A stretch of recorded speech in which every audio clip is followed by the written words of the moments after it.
ബഹുമാനപ്പെട്ട ഖുർആനിലെ ഒരു ആയത്താണ് പ്രിയമുള്ളവരെ. ഏതെന്നറിയോ? ആദരമാകുന്ന പ്രവാചകനതാ പറഞ്ഞല്ലോ, ആരെങ്കിലും ഒരാൾ ഖുർആൻ ഓതിയാൽ മരിക്കുമ്പോ ഈമാനോടെ മരിക്കുന്നതാ, ഇസ്സത്തോടെ മരിക്കുന്നതാ.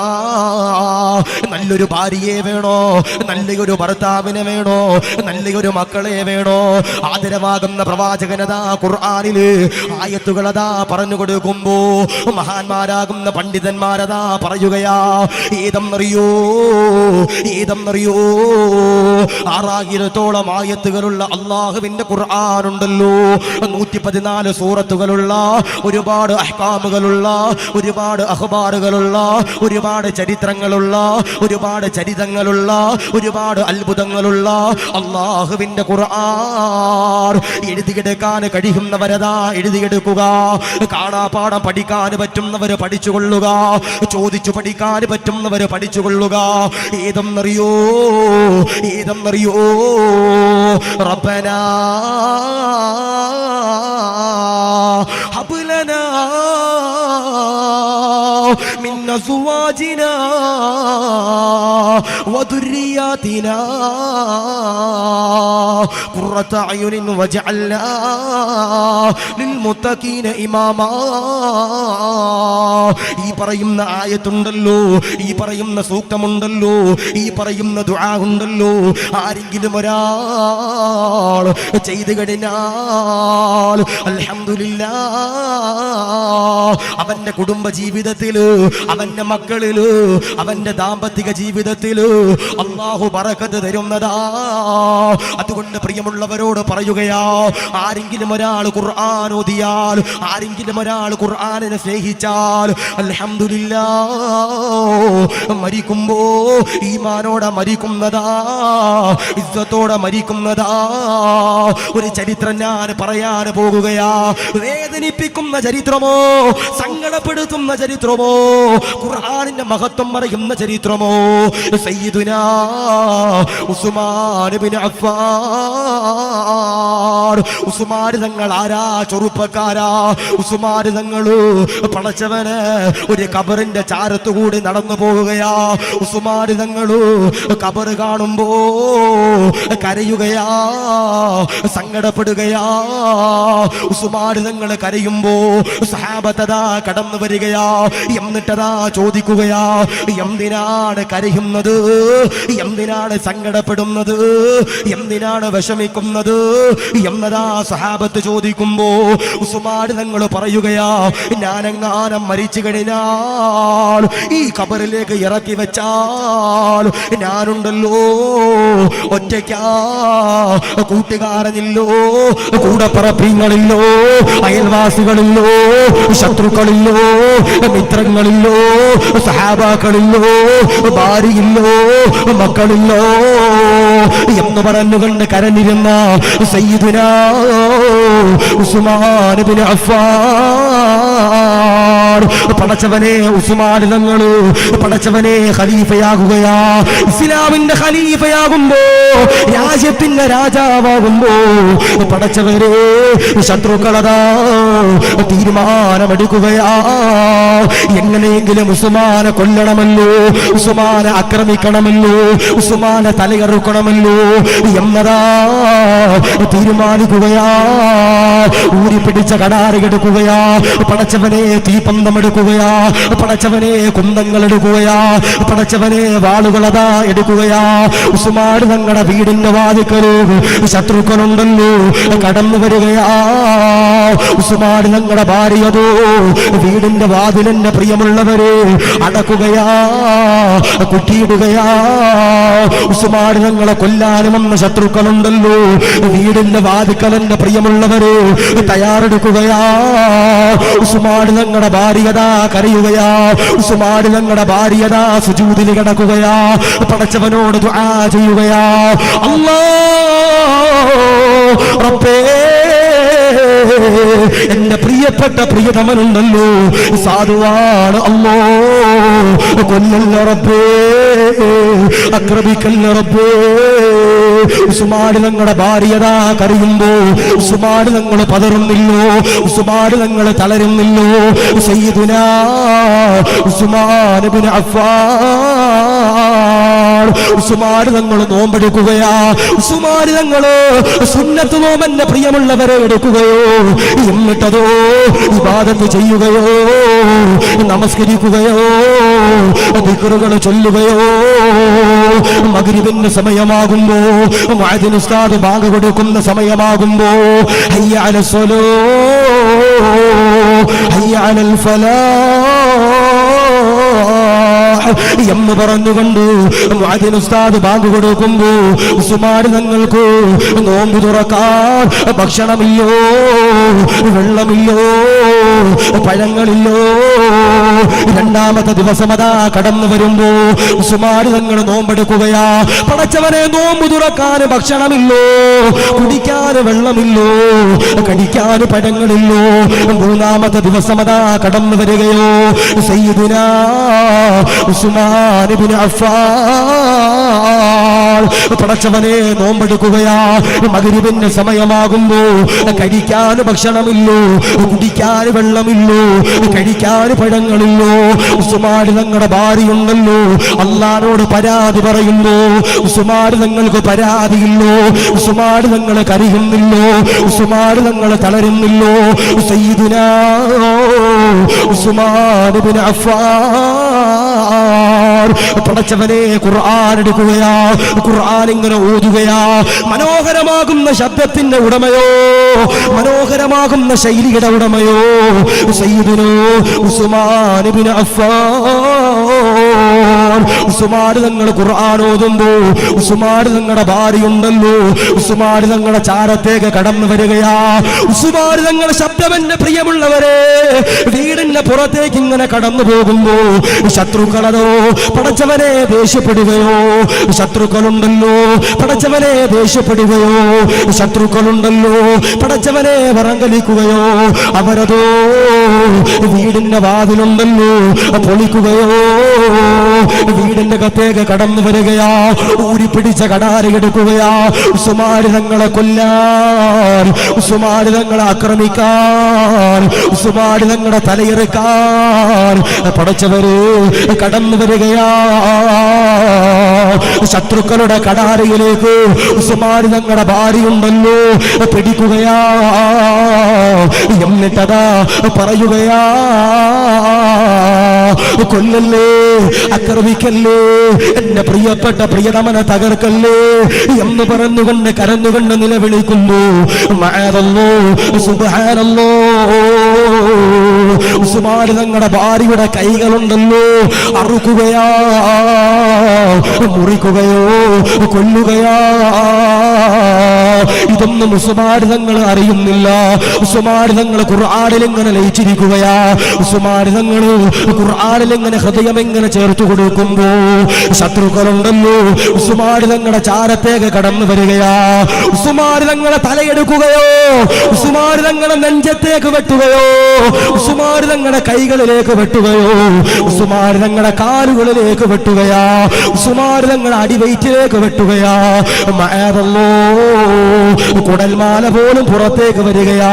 ഉസ്മാൻ തങ്ങളതാ കയ്യിലിരിക്കുന്ന ഖുർആൻ ഉണ്ടല്ലോ ഹൃദയത്തോടെ ചേർത്തു പഠിക്കുകയാ.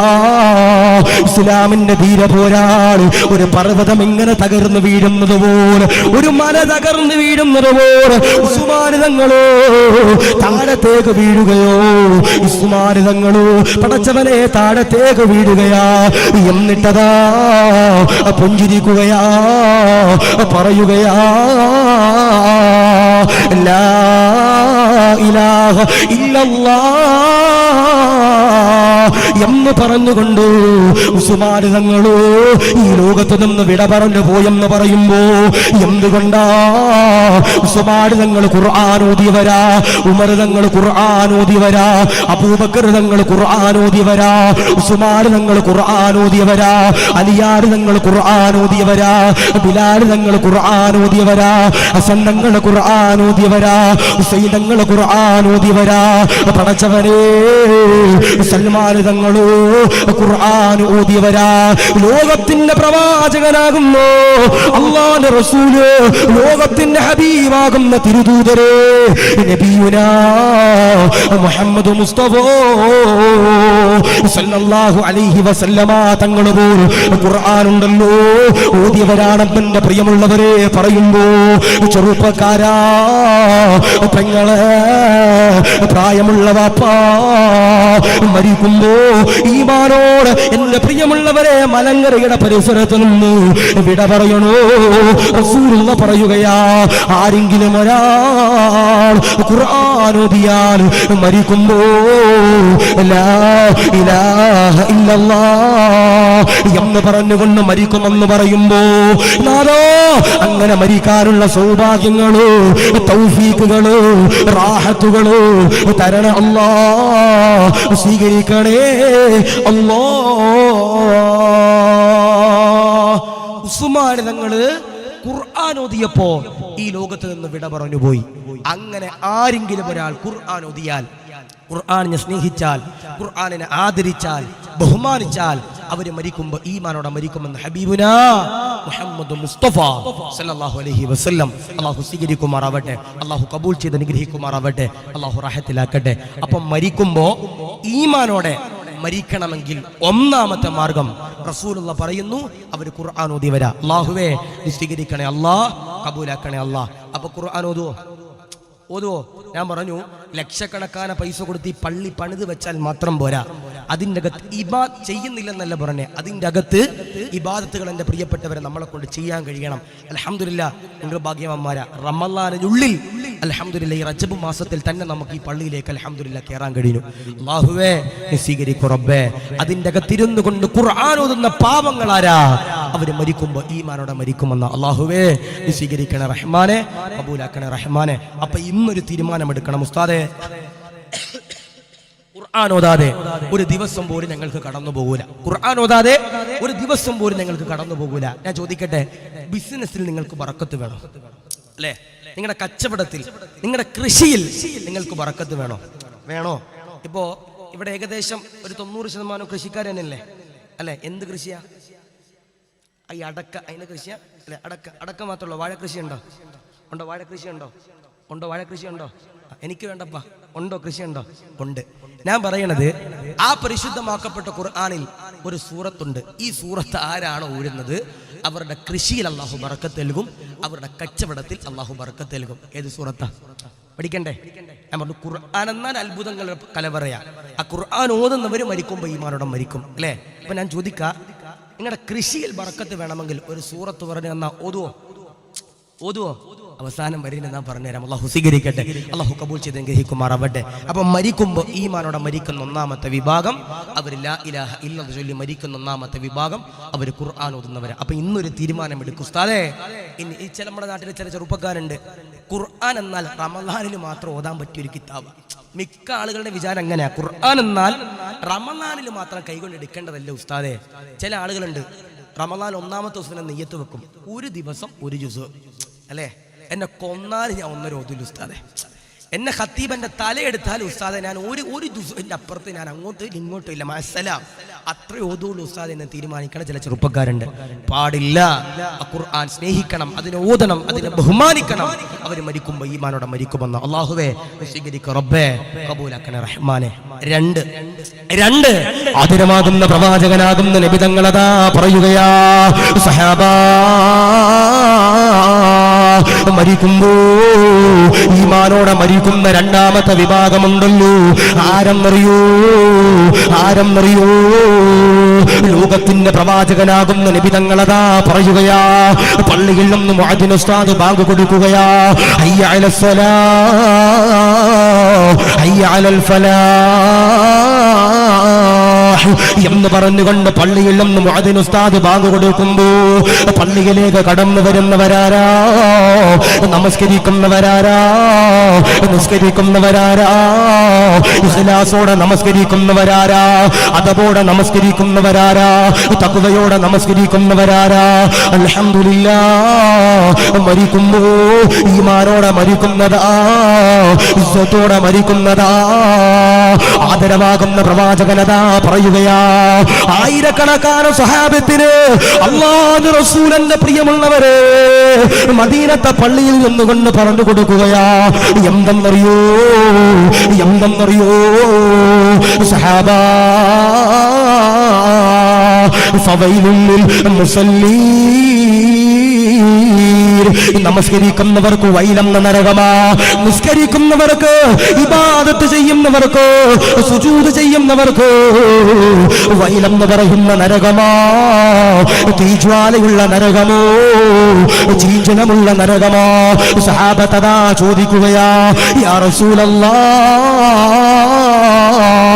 നമസ്കരിക്കുന്നവർക്കു, ഇബാദത്ത് ചെയ്യുന്നവർക്കു, സുജൂദ് ചെയ്യുന്നവർക്കു, നിസ്കരിക്കുന്നവർക്കു എന്തിനാണ് നബിയേ, എന്തിനാണ് റസൂലേ വൈലെന്ന് പറയുന്ന നരകമുണ്ടല്ലോ, എന്തിനാണ് നബിയേ? ആദരവാകുന്ന പ്രവാചകനതാ പറയുകയാ. നിസ്കരിക്കുന്നവരാ, ഇബാദത്ത് ചെയ്യുന്നവരോ, നാട്ടുകാരെ കാണിക്കാൻ നമസ്കരിക്കുന്നവരാ. ഉസ്താദ് കാണട്ടെ, എന്റെ കാമുകി കാണട്ടെ, എന്റെ ഭർത്താവ് കാണട്ടെ, എന്റെ ശിഷ്യന്മാര് കാണട്ടെ, പള്ളിയുടെ കമ്മറ്റിക്കാര് കാണട്ടെ എന്ന് പറഞ്ഞുകൊണ്ട് നമസ്കരിക്കുന്നവരാരോ വൈലെന്ന നരകമാണെന്ന് പറയുന്നു.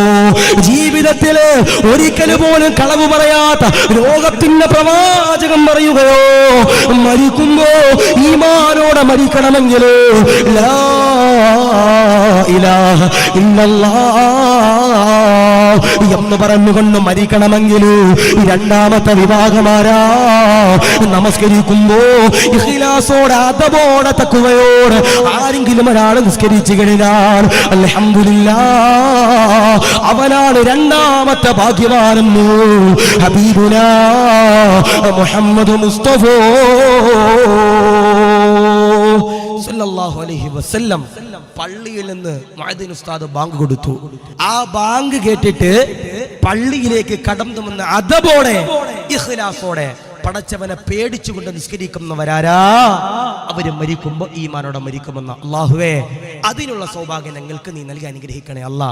മുത്തുനബി പറഞ്ഞു, നിസ്കരിക്കുന്നവരല്ല, മരിക്കുമ്പോ ഈമാനോടെ മരിക്കുന്ന രണ്ടാമത്തെ വിഭാഗം നിസ്കരിക്കുന്നവരല്ല, നിസ്കരിക്കുമ്പോ റബ്ബിന്റെ പ്രീതി ലഭിക്കാൻ, കരുണ ലഭിക്കാൻ അള്ളാനെ പേടിച്ചുകൊണ്ട് നിസ്കരിക്കുന്നവരാരാ? അവരാണ് എന്റെ പ്രിയപ്പെട്ടവർ ഈമാനോടെ മരിക്കുന്ന രണ്ടാമത്തെ വിഭാഗം. അള്ളാഹു സ്വീകരിക്കട്ടെ, അള്ളാഹു കബൂൽ ചെയ്യട്ടെ. നമ്മുടെ പള്ളിയിൽ ചില ആളുകൾ വരും അല്ലെ, ഇപ്പൊ വെള്ളിയാഴ്ച ദിവസമൊക്കെ ഉണ്ടാവും. ചില ചങ്ങാതിമാര് വന്നിട്ട് ഈ ടവൽ ഒന്നാമത്തെ സഫിലിട്ടിട്ട് റിസർവ് ചെയ്തിട്ട് പോണ ചില ചെറുപ്പക്കാരുണ്ട്, ചില ചങ്ങാതിമാരുണ്ട്. പാടില്ല, പാടില്ല. അങ്ങനെയാണെങ്കിൽ സുബഹി നിസ്കരിക്കാൻ വരുമ്പോൾ ഒരു ടവലിട്ട് പോയിട്ട് പിന്നീട് ഒരു ഉസ്താദ് ഖുതുബയ്ക്ക് കയറുന്ന സമയത്ത് അത് ശരിയായ നടപ്പല്ല. ഞാൻ പറയാ, പള്ളിയിൽ വരുമ്പോൾ ഇഖ്ലാസോടെ, അതബോടെ നമുക്ക് നമസ്കരിക്കാൻ കഴിയണം അല്ലേ? ചില ആളുകൾ പള്ളിയിൽ വരും, ഭയങ്കര നിസ്കാരത്തിന് വരുമ്പോൾ പള്ളിയുടെ ഖത്തീബിന് പോലും ഉണ്ടാവില്ല, അത്രയും നെറ്റി ഇങ്ങനെ ഇട്ട് ഒരച്ചൊരച്ചൊരച്ചൊരച്ച് എങ്ങനെയൊക്കെ നിസ്കാരത്തിനും ഉണ്ടാക്കി. ഇവൻ ഈ പള്ളിയിൽ വന്നിട്ട് പറയും, ഫാനിറ, ലൈറ്ററ, സ്വിച്ച് ഇട്ടില്ലെങ്കിൽ സെക്രട്ടറിയുടെ വലിയാപ്പാക്കും മൂത്താപ്പാക്കും കൊച്ചാപ്പാക്കും വിളിച്ചിട്ട് പള്ളിയിൽ നിന്ന് ഇറങ്ങിപ്പോണ ചില ആളുകളുണ്ട്. അല്ലാഹു കാത്തിരിക്കട്ടെ. പാടില്ല. പള്ളിയിൽ വരുമ്പോൾ അതബോടെ, ഇഖ്ലാസോടെ, തഖ്വയോടെ നിസ്കരിക്കാൻ കഴിയണം അല്ലേ? ഞാൻ ചോദിക്കട്ടെ, പള്ളിയിൽ പോകുമ്പോൾ എത്ര പേരുണ്ട് വെള്ള വസ്ത്രം ധരിച്ചു പോണവര്? പള്ളിയിൽ പോകുമ്പോൾ, നിസ്കരിക്കാൻ പോകുമ്പോൾ വെള്ള വസ്ത്രം ധരിച്ചു പോകണം എത്ര പേരാണല്ലേ? കുറവ്. അല്ലാഹു ഈമാൻ നൽകുമാറാവട്ടെ.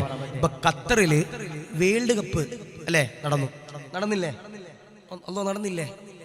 നിങ്ങൾ നടന്നില്ല എന്ന് പറഞ്ഞാൽ നടന്നില്ല. നടന്നു. എനിക്ക് അന്നത്തെ ദിവസം വയല് ഈ കോഴിക്കോട് ജില്ലയിൽ കൊയിലാണ്ടി ഭാഗത്താണ്.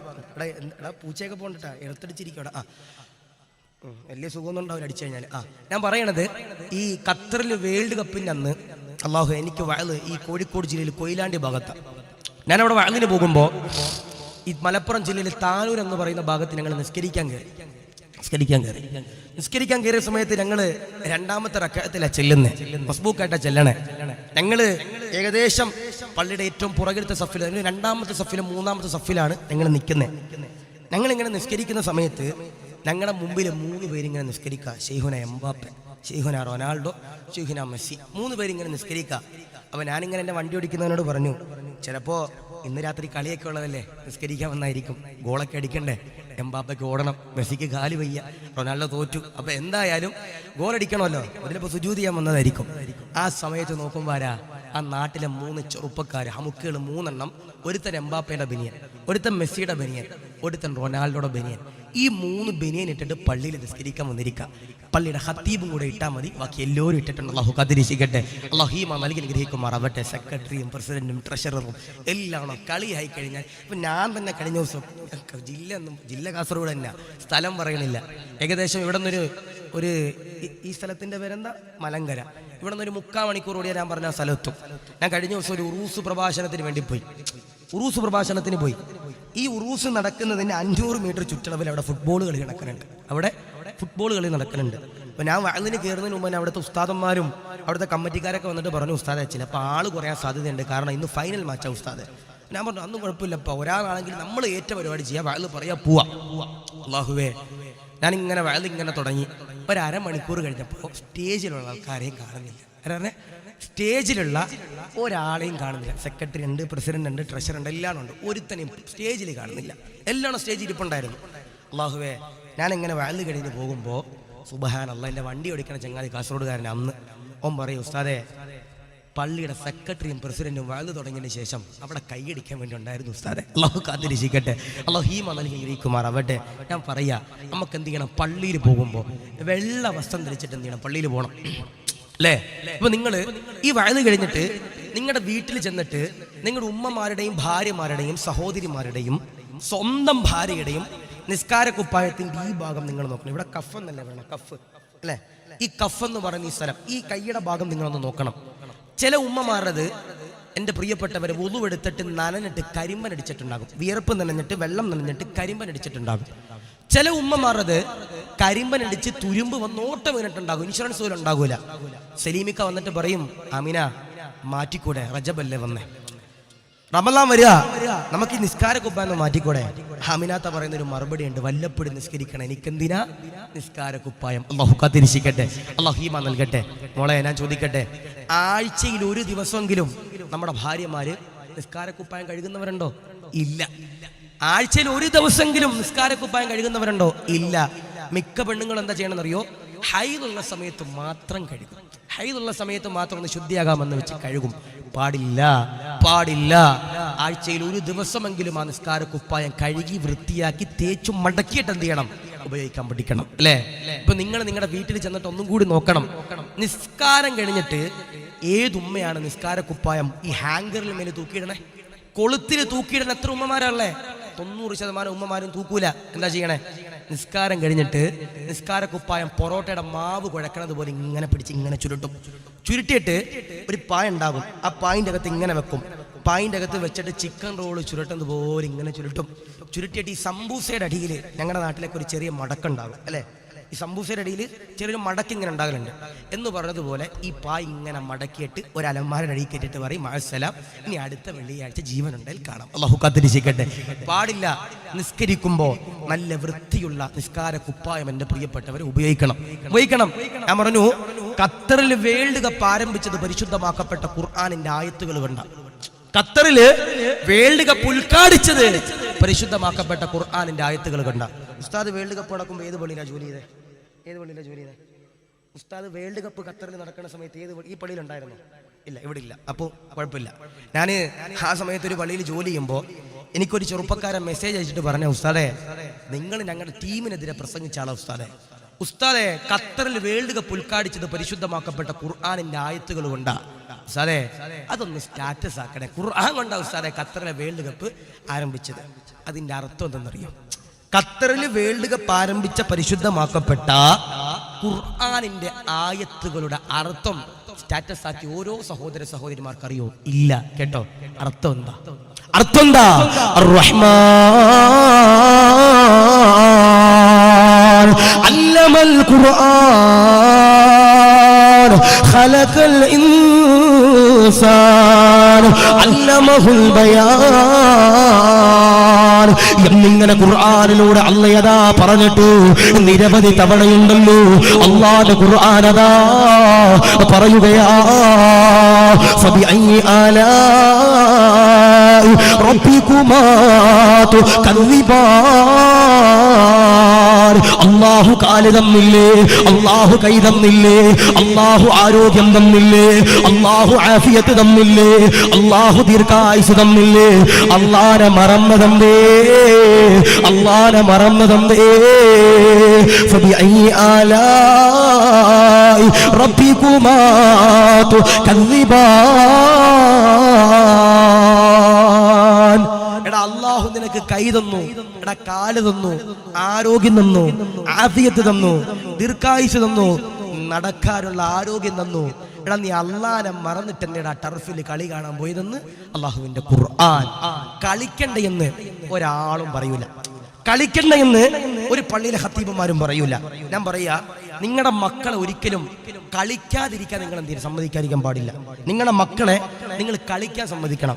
ചില ആളുകളുണ്ട്, നിങ്ങൾ മക്കളെ എന്തെങ്കിലും വീടിന്റെ അകത്ത് ഇങ്ങനെ അടച്ചിട്ട് പഠിപ്പിക്കണം ചില ചങ്ങാതിമാരുണ്ട്. അല്ലാഹു കാത്തിരിക്കട്ടെ, പാടില്ല. നമ്മുടെ മക്കൾ എന്ത് ചെയ്യണം? പുറത്തേക്കൊക്കെ ഒന്ന് കളിക്കാനും നാടുമായിട്ട് ബന്ധപ്പെടാനുള്ള സൗകര്യം നമ്മൾ മാതാപിതാക്കൾ ചെയ്തു കൊടുക്കണം. പക്ഷേ എന്തും അമിതമായാൽ വിഷം തന്നെ. നിസ്കരിക്കണം, കളിക്കണം, പഠിക്കണം, കൂട്ടുകാര് വേണം. പക്ഷെ അതെല്ലാം നല്ല കൂട്ടുകാരാകണം. തിന്മയുള്ള കൂട്ടുകാരിലേക്ക് പോകാൻ പാടില്ല, ലഹരി ഉപയോഗിക്കുന്നവരിലേക്ക് പോകാൻ പാടില്ല, ഹറാം ചെയ്യുന്നവരിലേക്ക് പോകാൻ പാടില്ല. അതും കൂടി നമ്മൾ മാതാപിതാക്കൾ എന്തെങ്കിലും ശ്രദ്ധിക്കണം. ഇവിടെ ഇരിക്കുന്ന മാതാപിതാക്കളോട് ഞാൻ പറയാ, നിങ്ങൾ എപ്പോഴും നിങ്ങളുടെ മക്കളോട് സ്നേഹത്തിൽ മാത്രമേ പെരുമാറാൻ പാടുള്ളൂ. ചില മാതാപിതാക്കളുടെ വീട്ടിൽ പട്ടാള ചിട്ടയാ.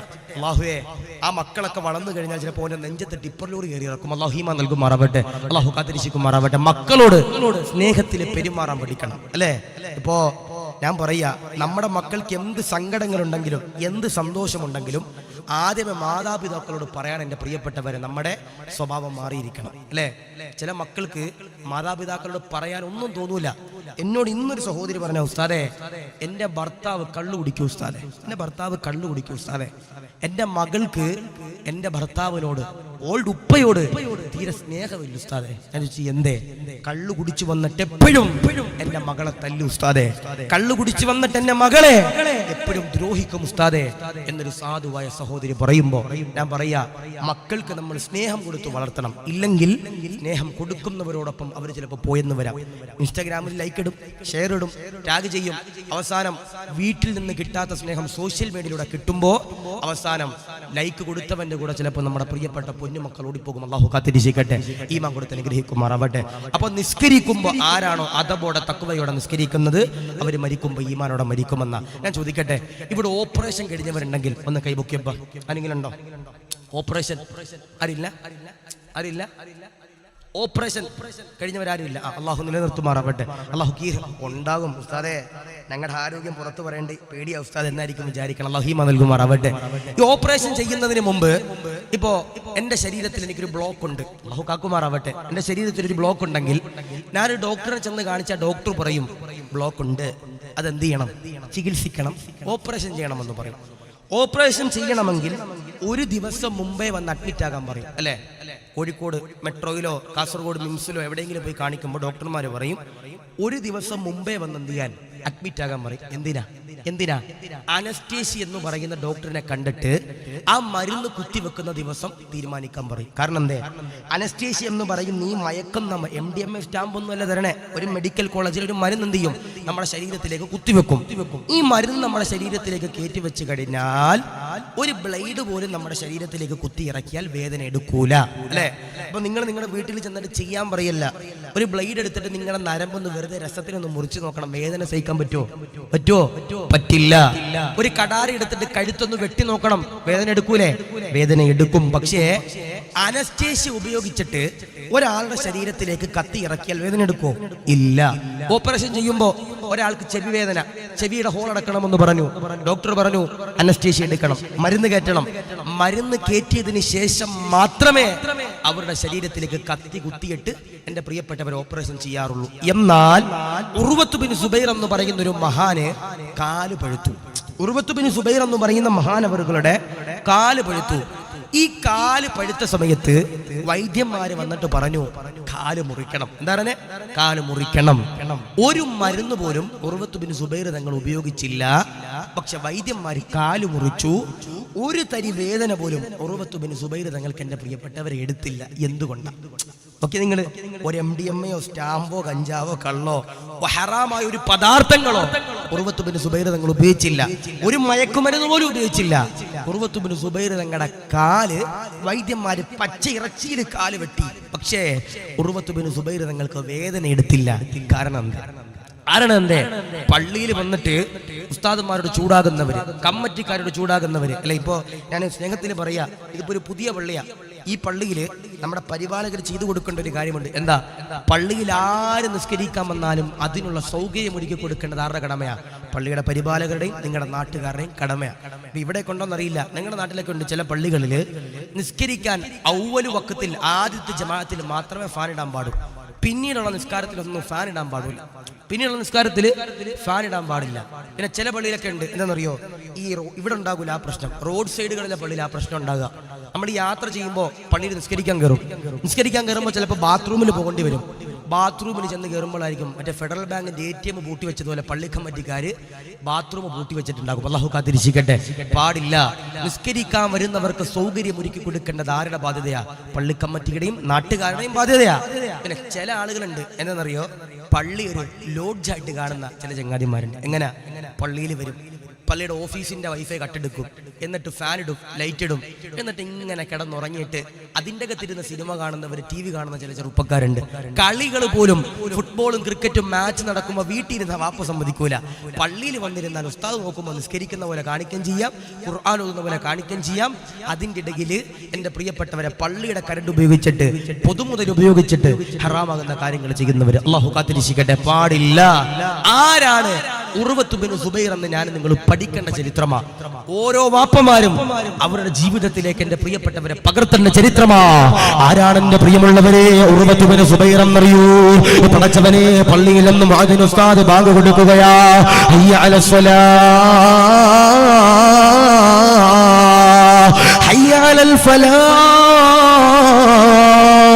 അല്ലാഹു അക്ബർ, അല്ലാഹു അക്ബർ, ലാ ഇലാഹ ഇല്ലല്ലാഹ് എന്ന് പറഞ്ഞുകൊണ്ട് പള്ളികളിൽ നിന്ന് ബാങ്ക് കൊടുക്കുമ്പോ ഉർവത്ത് ബിൻ സുബൈർ നമസ്കരിക്കുകയാ, ഇബാദത്ത് ചെയ്യുകയാ. ഔവലു വഖത്തില് ആദ്യത്തെ ജമാഅത്തില് നിന്നുകൊണ്ട് നമസ്കരിക്കുകയാ. ഉർവത്ത് ബിൻ സുബൈർ നിന്നുകൊണ്ട് നമസ്കരിച്ചു. കാലുണ്ടല്ലോ പഴുക്കുകയാ, ചോരയുണ്ടല്ലോ കടന്നു വരികയാ. ഉർവത്ത് ബിൻ സുബൈർ തങ്ങളുടെ കാലതാ പഴുക്കുമ്പോ മക്കളതാ വൈദ്യന്മാരുടെ ചാരത്തേക്ക് കടന്നു ചെല്ലുകയാ. വൈദ്യന്മാര് കടന്നു വരികയാ. ഉർവത്ത് ബിൻ സുബൈർ തങ്ങളുടെ ചാരത്തേക്ക് വൈദ്യന്മാരെന്റെ പ്രിയമുള്ളവരെ കടന്നു വരികയാ. എന്നിട്ടതാ പരിശോധിക്കുകയാ.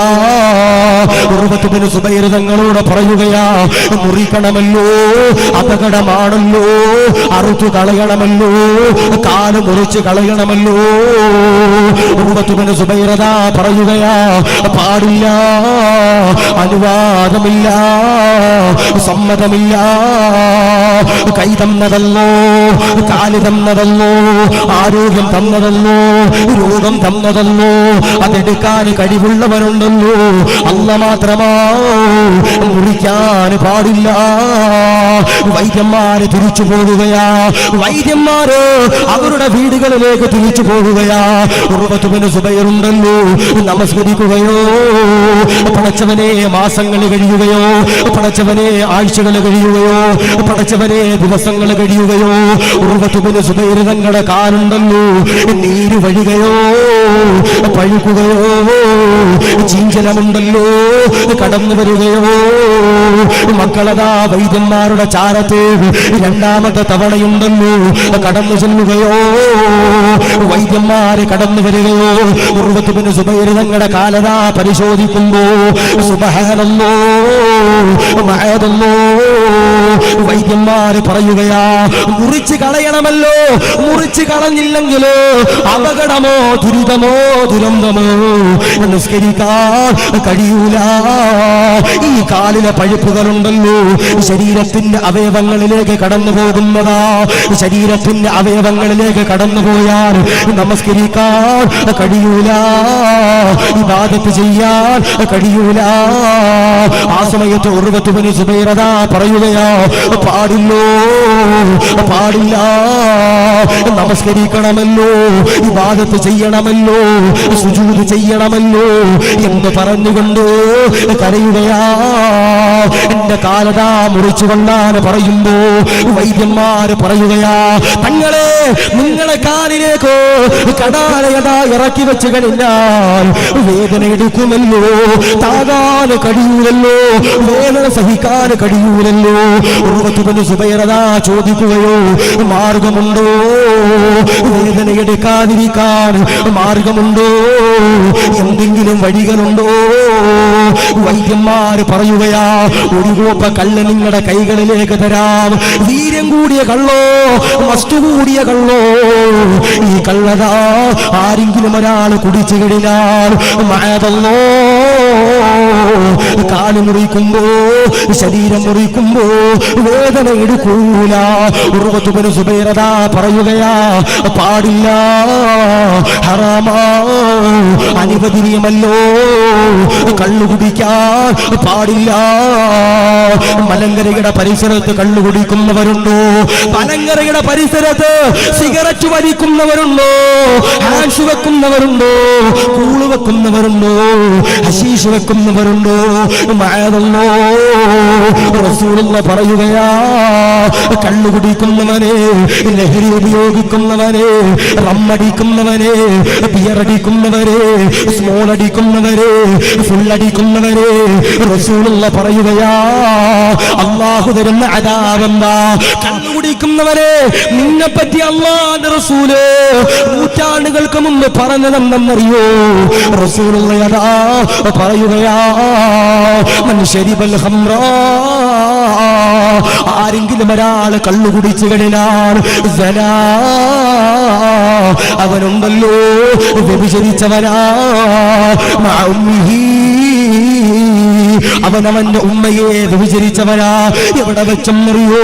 എവിടെ വെച്ചെന്നറിയോ? ഫിൽ കഅബതി, പടച്ചവനെ കൗബാലയത്തിൽ വെച്ചു, പടച്ചവനെ കൗബയുടെ മുമ്പിൽ വെച്ചു. അവനുണ്ടല്ലോ അവനവന്റെ ഉമ്മയെ വ്യഭിചരിച്ചവനാണെന്ന് പറയുമ്പോ, നാദാ സൗഭാഗ്യം തരണ അല്ലാ, കാക്കടേ അല്ലാ. ഉർവത്ത് ബിൻ സുബൈർ പറയുകയാ, കള്ളു കുടിക്കാൻ പാടില്ല. വൈദ്യന്മാര് ചോദിക്കുകയാ, പിന്നെങ്ങനാ തങ്ങളെ കാലമുറിക്കുന്നത്? എങ്ങനാണ് തങ്ങളെ?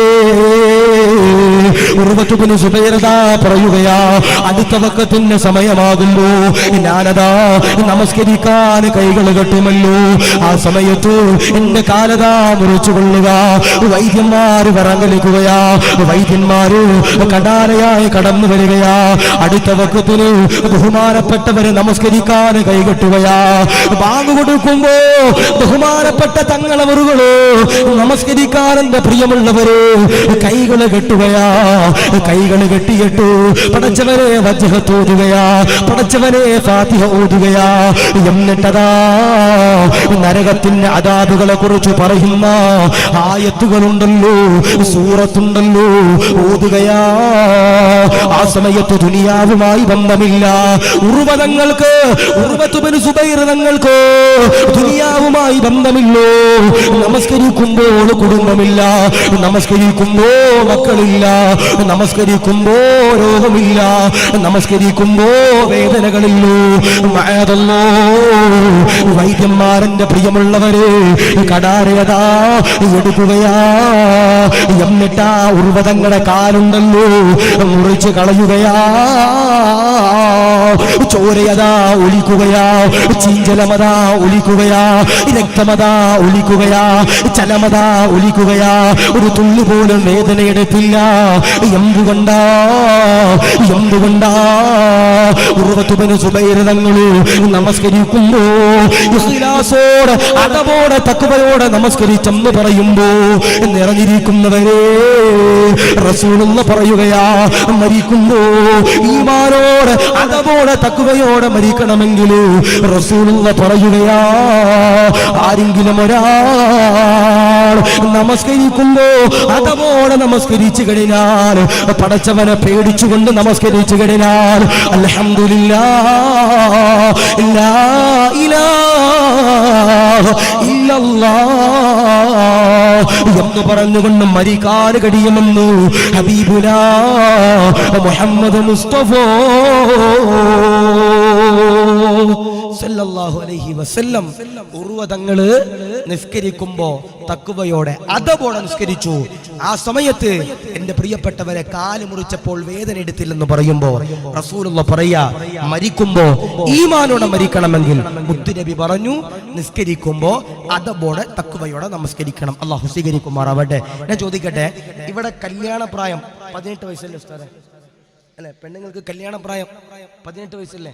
അല്ലേ?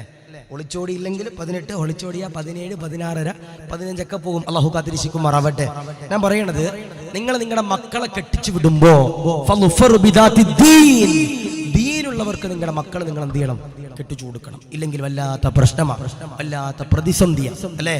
അല്ലാഹുവേ, നല്ല ഭാര്യ ഭർത്താക്കന്മാരെ ഞങ്ങളുടെ മക്കൾക്ക് നീ കൊടുത്ത് അനുഗ്രഹിക്കണേ അല്ലാ, സ്വീകരിക്കണേ അല്ലാ, റാഹത്തിലാക്കണേ അല്ലാ, കബൂലാക്കണേ അല്ലാ.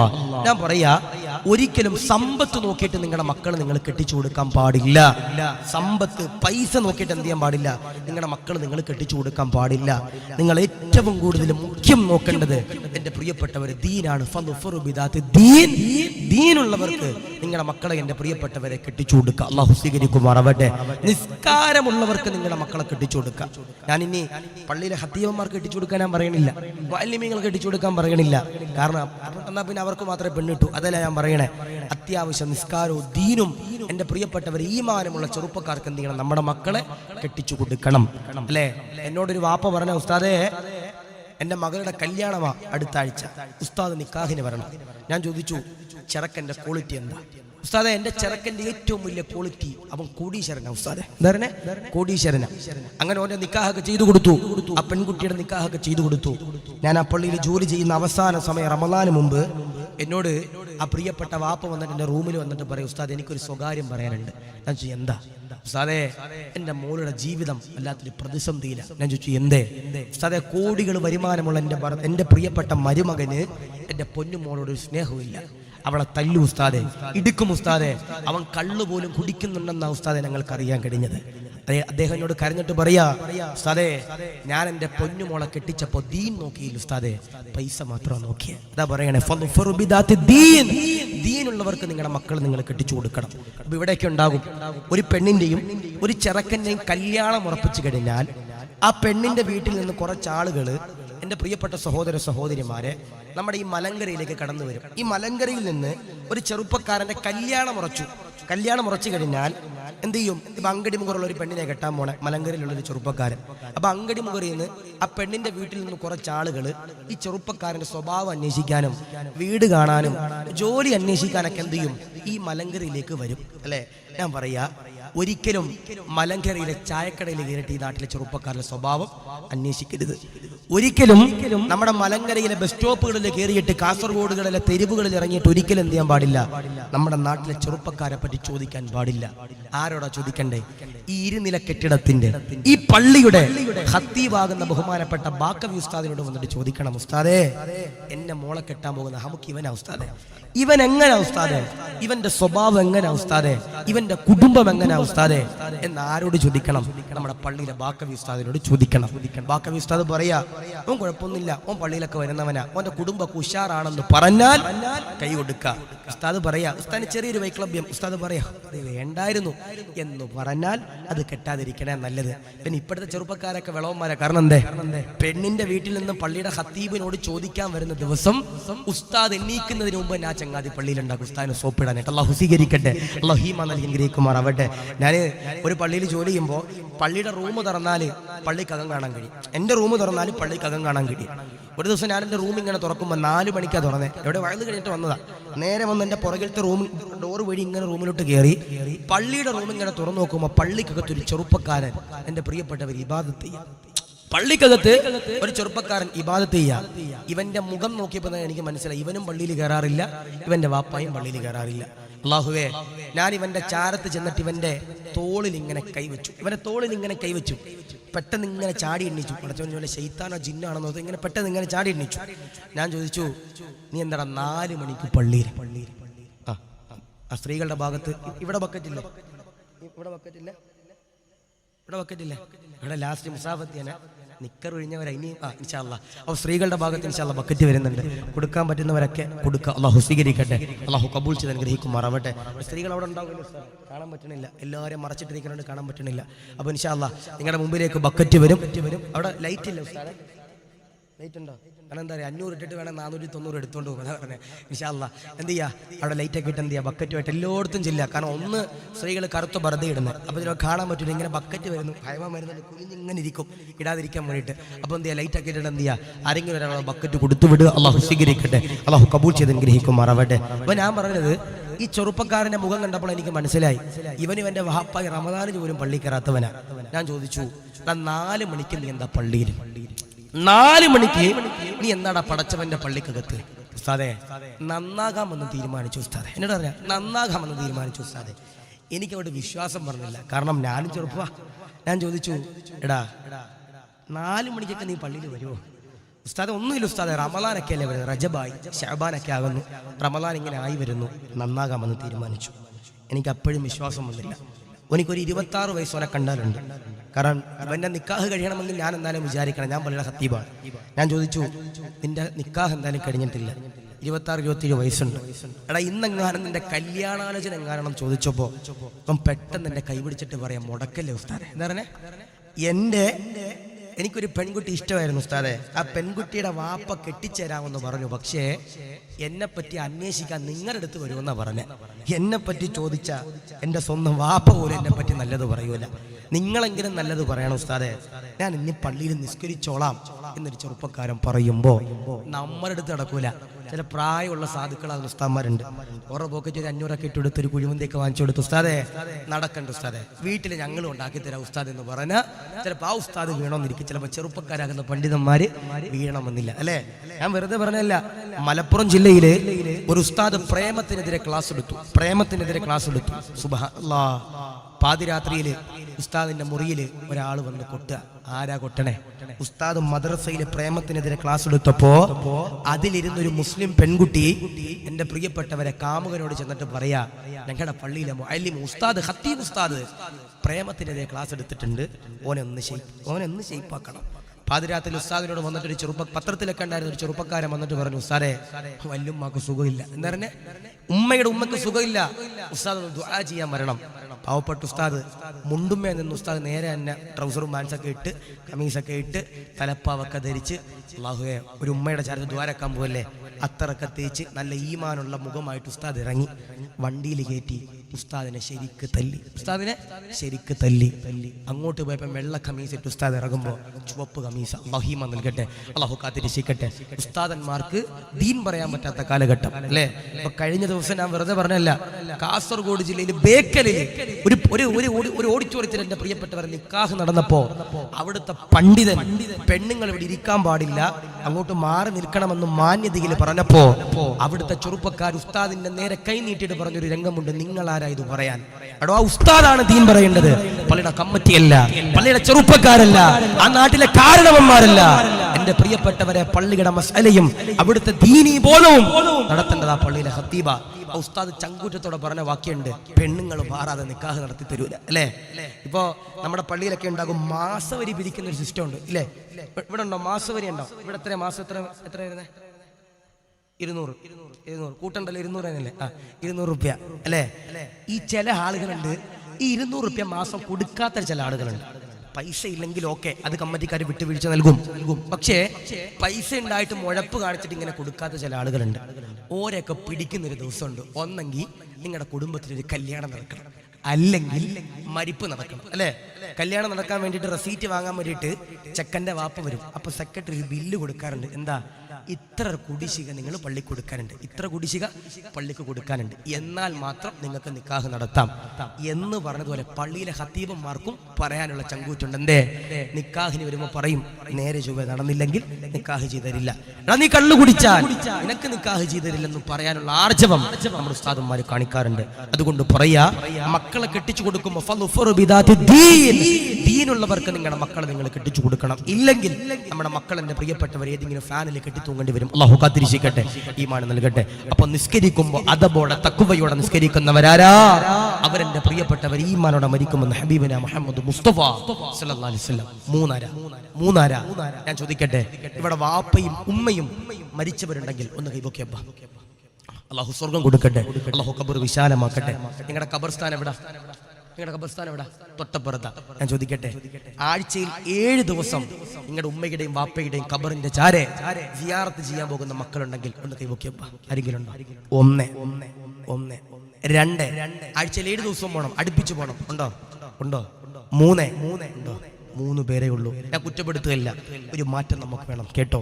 മൂന്നാമത്തെ വിഭാഗമാരാ? മരിക്കുമ്പോ ഈമാനോടെ ലാ ഇലാഹ ഇല്ലല്ലാഹ് ചൊല്ലി മരിക്കുന്ന മൂന്നാമത്തെ വിഭാഗമാരാ. ഒരു 15 മിനിറ്റ് കൂടെ കേട്ടോ. ആദരവാകുന്ന പ്രവാചകനാകുന്ന നബി തങ്ങളതാ പറയുകയാ, സഹാബാ, ആരെങ്കിലും ഒരാൾ വാപ്പയുടെ പൊരുത്തം വാങ്ങിച്ചാൽ, ഉമ്മയുടെ പൊരുത്തം വാങ്ങിച്ചാൽ, അൽഹംദുലില്ലാഹ്, മരിക്കുമ്പോ ഈമാനോടെ മരിക്കുന്നതാ, മരിക്കുമ്പോ സ്വർഗത്തിലേക്ക് കടക്കുന്നതാ. ലാ ഇലാഹ ഇല്ലല്ലാഹ് എന്ന് ചൊല്ലിയിട്ടതാ മരിക്കുമെന്ന് പറയുമ്പോ, വാപ്പയെ തെറി പറയുന്ന മക്കളുള്ള കാലഘട്ടമോ, ഉമ്മയെ തെറി പറയുന്ന മക്കളുള്ള കാലഘട്ടമോ പാടില്ല ചെറുപ്പക്കാരാ, പാടില്ല ചെറുപ്പക്കാരാ. സ്വത്തിന്റെ പേരിലാകട്ടെ, ഈഗോയുടെ പേരിലാകട്ടെ, കുടുംബ പ്രശ്നത്തിന്റെ പേരിലാകട്ടെ, ഭാര്യയുടെ പേരിലാകട്ടെ, ഭർത്താവിന്റെ പേരിലാകട്ടെ, വാപ്പയുടെ പൊരുത്തമില്ലാതെ മരിച്ചുപോയാൽ, ഉമ്മയുടെ പൊരുത്തമില്ലാതെ മരിച്ചുപോയാൽ, മരിക്കുമ്പോ ഈമാനോടെ മരിക്കൂല, ഇസ്സത്തോടെ മരിക്കൂല. പടച്ചവനെ, വാപ്പയെ തെറി പറയുന്ന മക്കളാ, ഉമ്മയെ തെറി പറയുന്ന മക്കളാ, വാപ്പയുടെ പൊരുത്തമില്ലാതെ ഒളിച്ചോടുന്ന മക്കളോ, ഉമ്മയുടെ പൊരുത്തമില്ലാതെ ഒളിച്ചോടുന്ന മക്കളാ. പാടില്ല. ആദരവാകുന്ന പ്രവാചകനതാ പറയുകയാ, അവരുണ്ടല്ലോ മരിക്കുമ്പോ ഈമാനോടെ മരിക്കൂല, മുഖം കെട്ടുകൊണ്ട് മരിക്കേണ്ടി വരുന്നതോ. നാദാ, വാപ്പയുടെ പൊരുത്തമുള്ള ജീവിതങ്ങളോ, ഉമ്മയുടെ പൊരുത്തമുള്ള ജീവിതങ്ങളോ തരണേ അല്ലാഹ്, കബൂലാക്കണേ അല്ലാഹ്. വാപ്പയുടെയും ഉമ്മയുടെയും പൊരുത്തം വാങ്ങിക്കുന്നവരാരാ? അവര് മരിക്കുമ്പോ ഈമാനോടെ മരിക്കുമെന്ന് അല്ലാഹു സ്വീകരിക്കുക റഹ്മാനെ, കബൂലാക്കണേ റഹ്മാനെ. ഞാൻ പറയാ, ആഴ്ചയിൽ 7 ദിവസം സിയാറത്ത് ചെയ്യാൻ പോകാൻ പറ്റിയില്ലെങ്കിലും അവരുടെ ചാരത്തേക്കൊരു ഫാത്തിഹയെങ്കിലും ഒരു ദിവസം നമ്മൾ എന്റെ പ്രിയപ്പെട്ടവർ ഓതാൻ കഴിയണം. അല്ലേ? കൈയുള്ളപ്പോൾ അതിന്റെ വിലയറിയില്ല, കാലുള്ളപ്പോൾ അതിന്റെ വിലയറിയില്ല, ഉമ്മയുള്ളപ്പോൾ അതിന്റെ വിലയറിയില്ല, വാപ്പയുള്ളപ്പോൾ അതിന്റെ വിലയറിയില്ല. മോനെ, അവര് നഷ്ടപ്പെട്ടാൽ അത് വല്ലാത്ത വേദനയാണ്. നമ്മൾ വണ്ടി എടുത്ത് പുറത്തേക്ക് പോകുമ്പോ നമ്മുടെ ഉമ്മയും ബാപ്പയും നമുക്ക് വേണ്ടി ആ സിറ്റ് ഔട്ടിൽ ഇരുന്നു കൊണ്ട് നമുക്ക് വേണ്ടി ദുആ ചെയ്യുന്നുണ്ടാകും. അല്ലാഹുവേ, അവനിക്കൊരു അപകടങ്ങളും കൊടുക്കല്ലേ അല്ലാ, അവനെ തിരിച്ചു കൊണ്ടുവരണേ അല്ലാ എന്ന് ദുആ ചെയ്യുന്നത് നമ്മുടെ മാതാപിതാക്കളായിരിക്കും. ഞാൻ പറയാ, മാതാപിതാക്കളും മരിച്ചവരുണ്ടെങ്കിൽ നിങ്ങൾ യാത്ര ചെയ്യുമ്പോൾ സൂക്ഷിക്കണം. മാതാപിതാക്കള് വിട പറഞ്ഞു പോയവരുണ്ടെങ്കിൽ നിങ്ങൾ യാത്ര ചെയ്യുമ്പോൾ, വണ്ടി ഓടിക്കുമ്പോൾ നിങ്ങളൊന്ന് സൂക്ഷിക്കണം. കാരണം എന്തേ? നിങ്ങൾക്ക് വേണ്ടി, നിങ്ങളുടെ ആഫിയത്തിന് വേണ്ടി, നിങ്ങളുടെ ദീർഘായുസിന് വേണ്ടി, നിങ്ങളുടെ ദുരന്തങ്ങളെ തൊട്ട് കാത്തിരീക്ഷിക്കാൻ വേണ്ടി നിങ്ങളുടെ മാതാപിതാക്കൾ ജീവിച്ചിരിപ്പില്ല, അവര് ഖബറില്ല. അവരുടെ ദുആ ഇല്ലെങ്കിൽ നമ്മൾ എന്റെ പ്രിയപ്പെട്ടവരെ സൂക്ഷിക്കണം. അല്ലാഹു കാത്തിരിക്കട്ടെ, ഈമാൻ നൽകട്ടെ. ഇപ്പൊ ഇന്ന് ഏത് ദിവസം? ഇന്ന് ബുധനാഴ്ചയല്ലേ? അല്ല ഇന്ന് ഏത് ദിവസമാണ്? ഏത് ദിവസമാണ്? തിങ്കളാഴ്ച. ഇന്ന് തിങ്കളാഴ്ചയാണ്. ഈ തിങ്കളാഴ്ച ദിവസമായി അല്ലേ? കഴിഞ്ഞ വെള്ളിയാഴ്ച നമ്മളൊക്കെ നമ്മുടെ പള്ളിക്കകത്തിരുന്ന് ദുആ ചെയ്തൊരു ദുആ ഉണ്ട്. അല്ലാഹുമ്മ അജ്റിനാ മിനന്നാർ. എന്താണ്? അല്ലാഹുമ്മ അജ്റിനാ മിനന്നാർ. പടച്ചവനെ നരകത്തെ തൊട്ട് ഞങ്ങളെ നീ കാത്തിരക്ഷിക്കണേ അല്ലാ. ഞാൻ പറയാ, അടുത്ത വെള്ളിയാഴ്ച ആകാൻ കാത്തു നിൽക്കണ്ട. മുത്തുനബി ഒരു ഹദീസ് പറയുന്നുണ്ട്, ഈ പറയുന്ന ഒരു കാര്യം നിങ്ങൾ നിങ്ങളുടെ വീട്ടിലേക്ക് ചെന്നിട്ട് ഞാൻ പറയുന്ന ആളോട് നിങ്ങൾ ചെയ്താൽ അള്ളാഹു നിങ്ങൾക്ക് നരകത്തെ തൊട്ട് കാവൽ നൽകുമെന്ന് ഹബീബിന മുഹമ്മദ് മുസ്തഫ സല്ലല്ലാഹു അലൈഹി വസല്ലം. ഞാന് എൻ്റെ ഒരു ഉപ്പയുടെ ജ്യേഷ്ഠന്റെ ഖബർ സിയാറത്ത് ചെയ്യാൻ വേണ്ടി എൻ്റെ നാട്ടിലൊരു പള്ളിയിൽ പോകുമ്പോൾ എന്നോട് വന്നിട്ട് ഒരാൾ പറഞ്ഞു, ഉസ്താദേ എൻ്റെ വാപ്പ മരിച്ചുപോയി, വാപ്പയുടെ ഖബറിന്റെ ചാര വന്ന് സിയാറത്ത് ചെയ്യും, ദുആ ചെയ്തു. ഇവൻ എൻ്റെ കൈ പിടിച്ചിട്ട് ഇവന്റെ വാപ്പയുടെ ഖബറിന്റെ ചാരത്തേക്ക് കൊണ്ടുപോയി.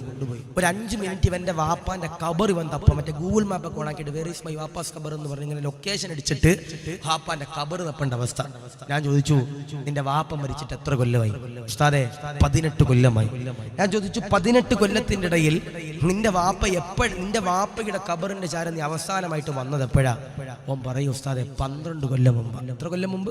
12 കൊല്ലം മുമ്പ്. ഞാൻ ചോദിച്ചു, 12 കൊല്ലം മുമ്പ് വന്ന നീ എന്ത് ഇന്ന് പെട്ടെന്നൊരു ദിവസം വാപ്പയുടെ ഖബറിന്റെ ചാര വരാനുള്ള കാരണം? അവൻ പറയാ, ഉസ്താദേ ഞാൻ പ്രവാസിയാകാൻ പോകും ഉസ്താദേ, ഞാൻ ദുബൈയിലേക്ക് പോകും ഉസ്താദേ. ഈ പ്രവാസികളൊക്കെ ഖബറിന്റെ ചാര വന്ന് തൽഫാത്തിഹ വിളിക്കേണ്ട ഒരു പരിപാടി ഉണ്ടല്ലോ, അതിനു വേണ്ടി ഞാൻ വന്നതാണെന്ന് പറയുമ്പോൾ അള്ളാഹുവെ ഞങ്ങളെ നീ കാത്തിരക്ഷിക്കണേ അല്ലാ, അള്ളാഹു ഈമാൻ നൽകണേ അല്ലാ. അല്ലേ, അവനിക്ക് അവന്റെ വാപ്പാനോട് സ്നേഹം ഉണ്ടായിരുന്നെങ്കിൽ ആ പള്ളിയിലെ ഖത്തീബിനെങ്കിലും വിളിച്ചോണ്ട് വന്നേനെ. ഇത് 500 റുപ്യ അവിടെയും ലാഭിക്കാൻ റോഡിൽ കൂടെ പോയി എന്നെ വിളിച്ചിട്ട് കയറ്റിയിരിക്കും. അള്ളാഹു ഈമാൻ നൽകുമാറാവട്ടെ, അള്ളാഹു കാത്തിരക്ഷിക്കുമാറാവട്ടെ. ഞാൻ പറയുന്ന ഈ ഒരു ഹദീസ് നിങ്ങളുടെ വീട്ടിൽ ചെന്നിട്ട് നിങ്ങൾ ചെയ്തു കഴിഞ്ഞാൽ നിങ്ങൾക്ക് അള്ളാഹു നരകത്തെ തൊട്ട് കാവൽ നൽകും. പക്ഷെ ചെയ്യണം. അല്ലാഹുവിന്റെ ഹബീബാകുന്ന നബി തങ്ങളതാ പറയുകയാ, അല്ലാഹുമ്മ അജ്റിനാ മിനന്നാർ. കത്തിച്ചൊലിക്കുന്ന അദാബുള്ള ഭയാനകതയുടെ തീജ്വാലയുള്ള പടച്ചവനെ നരകത്തെ തൊട്ടു കാക്കണേ അല്ലാ, കാത്തു രക്ഷിക്കണേ അല്ലാ. ആദരവാകുന്ന പ്രവാചകനതാ പറയുകയാ, നരകത്തെ തൊട്ട് കാവല് വേണു, അദാബുള്ള നരകത്തെ തൊട്ട് കാവല് വേണു, തിന്മയുടെ പ്രതിഫലങ്ങളുള്ള നരകത്തെ തൊട്ട് കാവല് വേണോ? ഏതെന്നറിയോ? മൻ ഖബ്ബല ഐനൈഹി ഉമ്മിഹി കാന ലഹു സിത്റൻ മിനന്നാർ. ഉമ്മയുടെ നെറ്റിത്തടത്തിന് മുത്തം കൊടുക്കുന്നവരെ, ഉമ്മയുടെ കവിൾത്തടത്തിന് മുത്തം കൊടുക്കുന്നവരെ, ഉമ്മാന്റെ നെറ്റിത്തടത്തിന് മുത്തം കൊടുക്കുന്നവരെ, കാന ലഹു സിത്റൻ മിനന്നാർ. അത് നരകത്തിൽ നിന്ന് കാവലാ. ഹബീബുനാ മുഹമ്മദ് മുസ്തഫ സല്ലല്ലാഹു അലൈഹി വസല്ലം ഉമ്മയുടെ നെറ്റിത്തടത്തിൽ ആരാണോ മുത്തം കൊടുക്കുന്നത് അവരെന്റെ പ്രിയപ്പെട്ടവരെ നരകത്തിൽ നിന്ന് കാവലാണെന്ന് ഹബീബിന മുഹമ്മദ് മുസ്തഫ സല്ലല്ലാഹു അലൈഹി വസല്ലം. ഞാൻ ചോദിക്കട്ടെ, ഉമ്മാക്ക് മുത്തം കൊടുത്തവരുണ്ടെങ്കിൽ ഒന്ന് കൈവക്കിയപ്പ ആരെങ്കിലും ഉണ്ടോ? അറിയില്ല. ആ ഒറ്റ വാപ്പേ ഉള്ളൂ. ഒരാളെ ഉമ്മാക്ക് മുത്തം കൊടുത്തവർ ഇവിടെ ചെറിയ മക്കൾ പോലും ഇല്ല. ഉമ്മാക്ക് നെറ്റിത്തടത്തിന് മുത്തം കൊടുത്തവരുണ്ടെങ്കിൽ ഒന്ന് കൈവക്കിയപ്പോ ആരെങ്കിലും ഉണ്ടോ? അറിയില്ല. പടച്ചവൻ അല്ലാഹു കാത്തിരക്ഷിക്കട്ടെ. സ്വന്തം ഭാര്യയ്ക്ക് മുത്തം കൊടുത്തവരുണ്ടോന്ന് പൊക്കാനല്ല പറഞ്ഞേ, 98% ആളുകളും പൊക്കും. പക്ഷേ സ്വന്തം ഉമ്മാക്ക് മുത്തം കൊടുത്തിട്ടുണ്ടോ എന്ന് ചോദിച്ചാൽ നമ്മളിൽ പലരും ഇല്ല. അല്ലാഹു ഈമാൻ നൽകട്ടെ. അതുകൊണ്ട് മാപ്പയുടെയും ഉമ്മയുടെയും പൊരുത്തം വാങ്ങുന്നവരാരാ? അവർ മരിക്കുമ്പോൾ ഈമാനോടെ മരിക്കുമെന്ന് ഹബീബുന മുഹമ്മദ് മുസ്തഫ സല്ലല്ലാഹു അലൈഹി വസല്ലം. 4 ഈ പള്ളി പണിയാൻ അല്ലേ, ഇതിന്റെ പാവപ്പെട്ട കമ്മിറ്റിക്കാര് നിങ്ങളുടെ മുമ്പിൽ വന്നില്ലേ?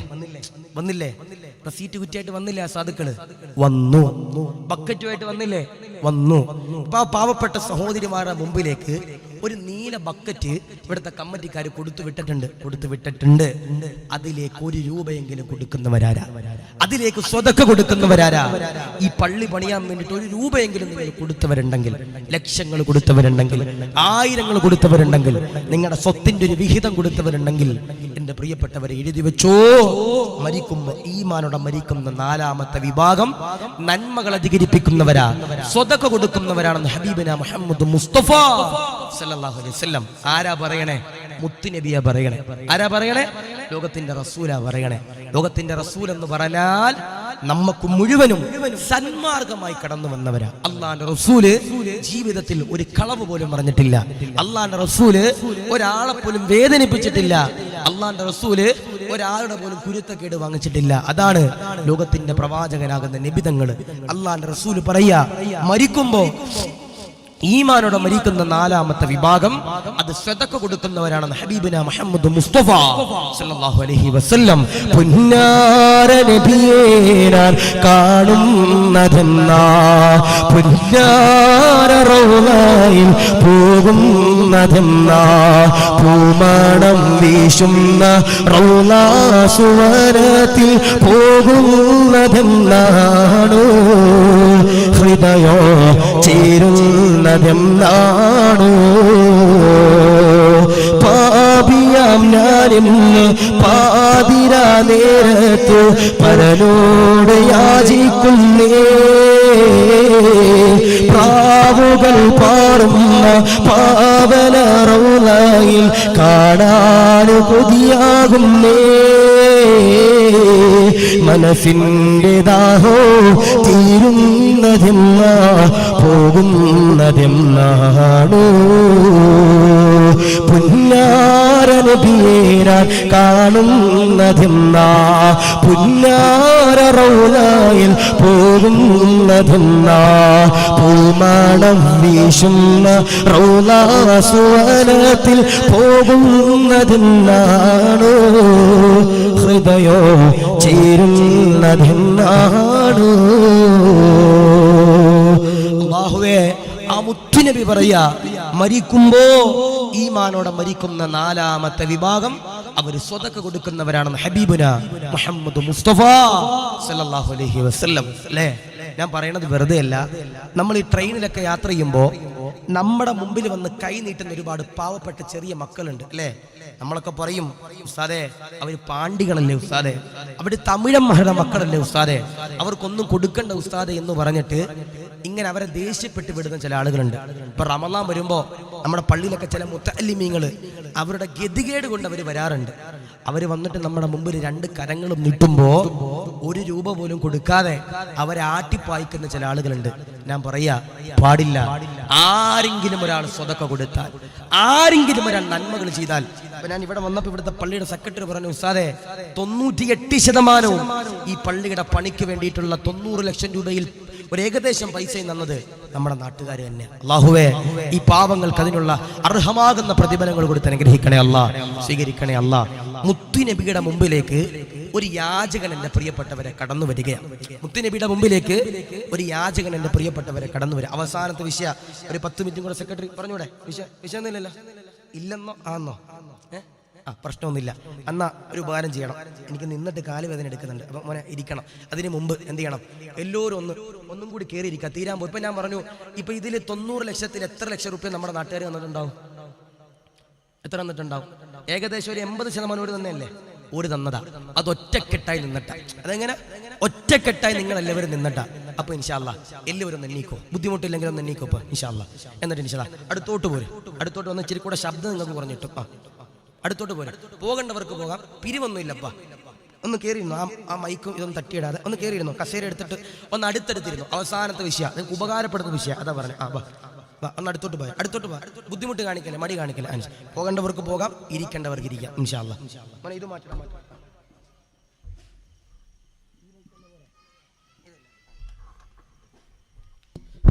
അല്ലാഹു സ്വീകരിക്കുമാറാവട്ടെ, അല്ലാഹു കബൂൽ ചെയ്ത് അനുഗ്രഹിക്കുമാറാവട്ടെ. ഇരുന്നപ്പോ ഓടി ഇൻഷാ അല്ലാഹ്. ഇത് ലാസ്റ്റ് ദിവസം വരെ തുടക്ക ദിവസം, ഇത് ഫസ്റ്റ് ദിവസം, ആദ്യ ദിവസം. ഇൻഷാ അല്ലാഹ് പോകേണ്ടവർക്ക് പോകാം, ഒന്നുകൂടെ പറയാം, പോകേണ്ടവർക്ക് പോകാം. വേറെ ഒന്നല്ല, ഇനി ഇറങ്ങാൻ സ്ഥലം ഉണ്ടാകൂല, അതുകൊണ്ട് ഒരു 10 മിനിറ്റും കൂടി ഇൻഷാ അല്ലാഹ്. അല്ലാഹു സ്വീകരിക്കട്ടെ, അല്ലാഹു കബൂൽ ചെയ്ത് അനുഗ്രഹിക്കുമാറാവട്ടെ. ഇരുന്നാൽ ഉപകാരപ്പെടും അല്ലേ? ഞാൻ ചോദിക്കട്ടെ, മക്കളെ കയറിയിരുന്നപ്പോ ഇൻഷാ അല്ലാഹ്. പുറത്ത് നിൽക്കുന്ന ഒരു കമ്മിറ്റിക്കാരൊക്കെ പിരിവൊന്നും ഇല്ലെങ്കിൽ പിന്നെ ആവശ്യമൊന്നുമില്ലല്ലോ അല്ലേ? കമ്മിറ്റിക്കാരെ പുറത്ത് ഓരും കയറിയിരുന്നോട്ടെ ഇൻഷാ അല്ലാഹ്. അല്ലാഹു സ്വീകരിക്കട്ടെ, അല്ലാഹു റാഹത്തിലേക്ക് അനുഗ്രഹിക്കുമാറാവട്ടെ. ആരെല്ലാം പടച്ചവനെ ഈ കാണുന്ന മനോഹരമാകുന്ന പള്ളിക്ക് വേണ്ടിയിട്ട്, എനിക്ക് എൻ്റെ ഓർമ്മ ശരിയാണെങ്കിൽ ഇനി ആ പള്ളിയുടെ മിഹ്റാബ് ഒന്ന് ശരിയാക്കണം, പള്ളിയുടെ മുകളിൽ ടൈൽസ് ഇടണം. അത്രയും കൂടെ ഇല്ലല്ലോ. എന്തായാലും 90 ലക്ഷം രൂപ കൊടുത്തു, ഒരു 7 ലക്ഷം രൂപ കൊടുത്താൽ ആ മിഹ്റാബ് നമുക്ക് റെഡിയാക്കാൻ കഴിയും. പിന്നൊരു അല്ലെ ഉസ്താദ് 5 ലക്ഷം രൂപ കൂടെ ഉണ്ടെങ്കിൽ നമുക്ക് എന്ത് ചെയ്യാൻ കഴിയും? ഈ ടൈൽസും കൂടി ഇടാൻ കഴിയും. അപ്പോൾ കമ്മിറ്റിക്കാരോട് സ്നേഹത്തിൽ പറയാനുള്ളത്, അത് എന്തായാലും നിങ്ങൾ ട്രൗസർ ഊരി, എന്തായാലും നിങ്ങൾ നാട്ടുകാരുടെ ട്രൗസർ ഊരി ഒന്നും കൂടി ഒന്ന് ഇറങ്ങിയാൽ, അള്ളാഹുവിലേക്ക് തവക്കലാക്കി ഇറങ്ങിയാൽ തീർച്ചയായിട്ടും ലഭിക്കും. അള്ളാഹു സ്വീകരിക്കട്ടെ. അല്ലേ, നമ്മൾ പറയും, കമ്മിറ്റിക്കാരെ കാണുമ്പോൾ ചിലപ്പം പറയും, വരുന്നുണ്ട്, പിരിവുകാർ വരുന്നുണ്ട്, എന്താ പറയണേ, പിരിവുകാർ വരുന്നുണ്ട്, എങ്ങനെയെങ്കിലും മാറിയാൽ മതി എന്ന് നമ്മൾ പറയും. പക്ഷേ ആ ചങ്ങാതിമാരോട് ഇസ്സത്ത് മറന്നിട്ട് കൈ നീട്ടിയത് പള്ളിക്ക് വേണ്ടിയിട്ട്. അല്ലാഹുവേ, ആ പള്ളിക്ക് വേണ്ടി സദഖ കൊടുത്തവരൊക്കെ നീ സ്വീകരിക്കണേ റഹ്മാനെ, കബൂലാക്കണേ റഹ്മാനെ. എനിക്ക് ഇത്തിരി വെള്ളം തരുമോ? അപ്പൊ ഞാൻ പറയാ, മുത്തുനബി പറയാ, ദാനധർമ്മം ചെയ്യുന്നവരാരാ, അവരും മരിക്കുമ്പോ ഈമാനോടെ മരിക്കും. ഞാൻ ചോദിക്കട്ടെ, ഭാര്യമാര് മരിച്ചവരുണ്ടെങ്കിൽ ഒന്ന് കൈവക്കിയപ്പ, സ്വന്തം ഭാര്യ മരിച്ചവരുണ്ടെങ്കിൽ ഒന്ന് കൈവക്കിയപ്പ. ആരുമില്ല. ഒരു വാപ്പയുണ്ട്. അള്ളാഹു ഖബർ വിശാലമാക്കട്ടെ, അള്ളാഹു സ്വർഗം കൊടുത്ത് അനുഗ്രഹിക്കുമാറാവട്ടെ. അല്ലേ, ഭാര്യ മരിച്ചാലേ അതിന്റെ വേദന അറിയൂ. ഭാര്യ മരിച്ചാലേ അതിന്റെ വേദന അറിയൂ. അല്ലേ, അള്ളാഹുവേ, ജീവിച്ചിരിക്കുമ്പോൾ അവരുടെ വില നമുക്കറിയില്ല. ഭാര്യ മരിച്ചവരൊക്കെ ഈ ചരിത്രം കേട്ടോ. ഞാൻ ഏകദേശം ഒരു 6 മാസം മുമ്പ് കൊല്ലം ജില്ലയിലെ ഒരു സ്ഥലത്ത് വയലിന് പോയിട്ട് ഒരു വീട്ടിൽ ഭക്ഷണം കഴിച്ചിട്ട് ഇങ്ങനെ പുറത്തേക്ക് ഇറങ്ങിയതാ. പുറത്തേക്ക് ഇറങ്ങുമ്പോൾ ആ വീട്ടിലെ 92 വയസ്സുള്ള വാപ്പയും 70 വയസ്സിനോളം അടുത്തുള്ള ഒരു ഉമ്മയും കൂടി ഇങ്ങനെ സംസാരിക്കുക. പ്രായമുള്ളവരാ, ഭാര്യയും ഭർത്താവുക, അപ്പുറത്തും താത്തല്ല, ഇങ്ങനെ സംസാരിക്കുക. അപ്പൊ ഞാനിങ്ങനെ അവരുടെ ചാരത്തേക്ക് ഇങ്ങനെ കടന്നു ചെന്നു. സ്വർഗത്തിലെ കട്ടുറുമ്പിനെ പോലെ അവരുടെ ഇടയിലേക്ക് ഞാൻ ഇത് കടന്നു ചെന്നപ്പോ പെട്ടെന്ന് തന്നെ ആ പ്രിയപ്പെട്ട ഉമ്മ പറഞ്ഞു, ഉസ്താദ് വരുന്നുണ്ടെന്ന് പറഞ്ഞു. ഭർത്താവിനോട്, 92 വയസ്സുള്ള ഭർത്താവിനോട്. അപ്പോൾ ഉസ്താദ്, അപ്പോൾ ഞാനിങ്ങനെ ചെന്ന സമയത്ത് എന്നോട് അവരിങ്ങനെ സംസാരമൊക്കെ ചോദിച്ചു, മോനെ വീടെവിടാ, പ്രസംഗം ഞങ്ങൾ കേൾക്കാറില്ല, കാരണം ഞങ്ങൾക്ക് പ്രായമല്ലേ, ഞങ്ങൾ മൊബൈൽ യൂട്യൂബ് ഒന്നും ഉപയോഗിക്കാറില്ല എന്നൊക്കെ പറഞ്ഞു സംസാരിച്ചു. ഇങ്ങനെ സംസാരിച്ചു കൊണ്ടിരിക്കുന്ന സമയത്ത് ആ പ്രിയപ്പെട്ട മാതാപിതാക്കളുടെ ഒരു മകനുണ്ട്. ഈ മകൻ ഇങ്ങനെ കടന്നു വന്നു. പള്ളിയുടെ സെക്രട്ടറി ആണെന്നാണ് എൻ്റെ ഓർമ്മ. അദ്ദേഹം ഇങ്ങനെ വന്നിട്ടൊരു 3 ഗുളിക എടുത്ത് വാപ്പാനെ കൊടുത്തിട്ട് പറഞ്ഞു, വാപ്പാ മരുന്ന് കഴിക്കാൻ സമയമായി, കഴിക്കാൻ പറഞ്ഞു. മരുന്ന് കൊടുത്തു. ഈ വാപ്പ ഈ 3 ഗുളിക എടുത്ത് വായിൽ വെച്ചു. ഒറ്റടിക്ക് തന്നെ വായിൽ വെച്ചിട്ട് വെള്ളം ഇങ്ങനെ മേടിച്ചു, വിസ്മി ചൊല്ലി കുടിച്ചു. വെള്ളം മുഴുവനും കുടിച്ചില്ല, പകുതി കുടിച്ചു. പകുതി കുടിച്ചു. എന്നിട്ട് ഈ 70 വയസ്സോളമുള്ള ഉമ്മയുടെ കയ്യിലേക്ക് വെള്ളം കൊടുത്തിട്ട് പറയാ, ബാക്കി നീ കുടിക്കുക. ബാക്കി നീ കുടിക്കുക. പെട്ടെന്ന് ഇനി ഉമ്മാക്ക് 70 വയസ്സുണ്ട് ഉമ്മാക്ക് ഇങ്ങനെ നാണം വരെ, ഉസ്താദ് കാണൂലേ, ഉസ്താദ് ചെറുപ്പക്കാരൻ, ഉസ്താദ് കണ്ടച്ചോളും, നീ കുടിക്കെന്ന് പറഞ്ഞു. അങ്ങനെ ഈ ഉമ്മ ഈ വെള്ളം എടുത്തിട്ട് ഭർത്താവ് മുത്തിയ പാടെവിടെ ഇങ്ങനെ നോക്കുക. ഇത് നോക്കിയിട്ട് ഈ ഉമ്മ ഇങ്ങനെ കുടിക്കുക. അതാണ് കുടുംബജീവിതം എന്ന് പറയാം, അതാണ് സ്നേഹം എന്ന് പറയാം. ഞാൻ ചോദിക്കട്ടെ, നമ്മൾ കഴിച്ച പാത്രത്തിൽ നമ്മുടെ ഭാര്യമാര് ഭക്ഷണം കഴിക്കാറുണ്ടോ? നിങ്ങൾ ഭർത്താക്കന്മാര് കഴിച്ച പാത്രത്തിൽ നിങ്ങളുടെ ഭാര്യമാര് ഭക്ഷണം കഴിക്കാറുണ്ടോ? കുറവാ.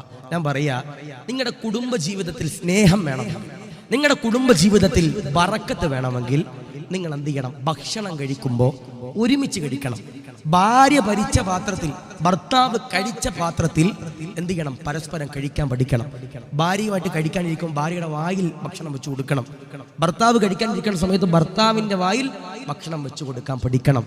എന്നാൽ അവരുടെ കുടുംബ ജീവിതത്തിൽ ബറക്കത്തുണ്ടെന്നാണ്. അല്ലേ, ആ ഭാര്യ നഷ്ടപ്പെടുമ്പോളെ നമുക്കതിന്റെ വേദന അറിയൂ. ഭർത്താവ് നഷ്ടപ്പെടുമ്പോളെ അതിന്റെ വേദന നമുക്കറിയോ. ഒരിക്കല് അള്ളാഹുവിന്റെ റസൂൽ സല്ലല്ലാഹു അലൈഹി വസല്ലമ തങ്ങളോട് ആയിഷ ബീവി ചോദിച്ചു, നബിയേ, ഒരു മയ്യത്തിന് ഏറ്റവും കൂടുതൽ വേദന എടുക്കുന്ന സന്ദർഭം എപ്പോഴാ നബിയേ? ഒരു ജനാസയ്ക്ക്, ഒരു മയ്യത്തിന് മരിച്ചു കഴിഞ്ഞാൽ, റൂഹ് പോയി കഴിഞ്ഞാൽ എപ്പോഴാ നബി ഏറ്റവും കൂടുതൽ വേദന എടുക്കുന്നത്?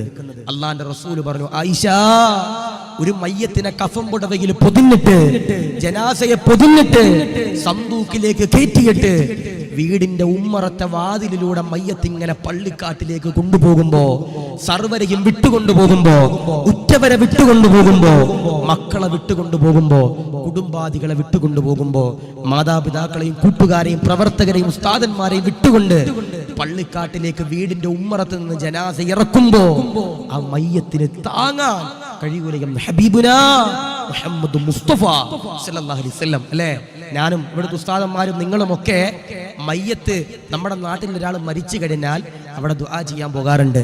ദുആ ചെയ്ത് മയ്യത്ത് ഇങ്ങനെ സന്തൂക്കിലേക്ക് കയറ്റിയിട്ട് നമ്മുടെ ജനാസ ഇങ്ങനെ നമ്മുടെ കൂട്ടുകാർ കൊണ്ടുപോകുമ്പോ വീടിന്റെ അകത്ത് നിന്ന് നമ്മുടെ ഭാര്യ നിലവിളിക്കും, നമ്മുടെ മക്കള് കരയും, നമ്മുടെ മാതാപിതാക്കൾ കരയും. എന്റെ ഇക്കാരെ കൊണ്ടുപോകല്ലേ, ജീവിച്ചു കൊതി തീർന്നില്ല, എന്റെ ഇക്കിച്ചാക്ക് ഞാൻ അവസാനമായി ഒരു മുത്തം കൊടുത്തോട്ടെ, എന്റെ പ്രിയപ്പെട്ട പിതാവിനെ കണ്ടു കൊതി തീർന്നില്ല, എന്റെ പ്രിയപ്പെട്ട പിതാവിന് എനിക്ക് അവസാനമായി ഒന്നും കൂടി കാരണം, എന്റെ വാപ്പിച്ചാക്ക് എനിക്കൊരു മുത്തം കൊടുക്കണമെന്ന് പറഞ്ഞിട്ട് റൂമിന്റെ അകത്ത് കിടന്നുകൊണ്ട് നമ്മുടെ മക്കളും മാതാപിതാക്കളും ഭാര്യമാരും കരയുമ്പോ എന്റെ പ്രിയപ്പെട്ടവരെ നമ്മളെ തിരിച്ചു കൊണ്ടുപോകില്ല. നബി തങ്ങൾ പറഞ്ഞു, ഒരു മയ്യത്തിന് ഏറ്റവും കൂടുതൽ വേദന എടുക്കുന്നത് ആ മയ്യത്തിനെ പള്ളിക്കാട്ടിലേക്ക് കൊണ്ടുപോകാൻ വീടിന്റെ ഉമ്മറത്ത് നിന്ന് ഇറക്കുമ്പോഴാണെന്ന് ഹബീബിന മുഹമ്മദ് മുസ്തഫ സല്ലല്ലാഹു അലൈഹി വസല്ലം. അല്ലാഹുവേ, പെട്ടെന്നുള്ള മരണത്തെ തൊട്ട് ഞങ്ങളെ നീ കാത്തുരക്ഷിക്കണേ അല്ലാ. വണ്ടി ഇടിച്ചു മരിക്കുന്ന മരണങ്ങളെ തൊട്ട് കാത്തുരക്ഷിക്കണേ അല്ലാ.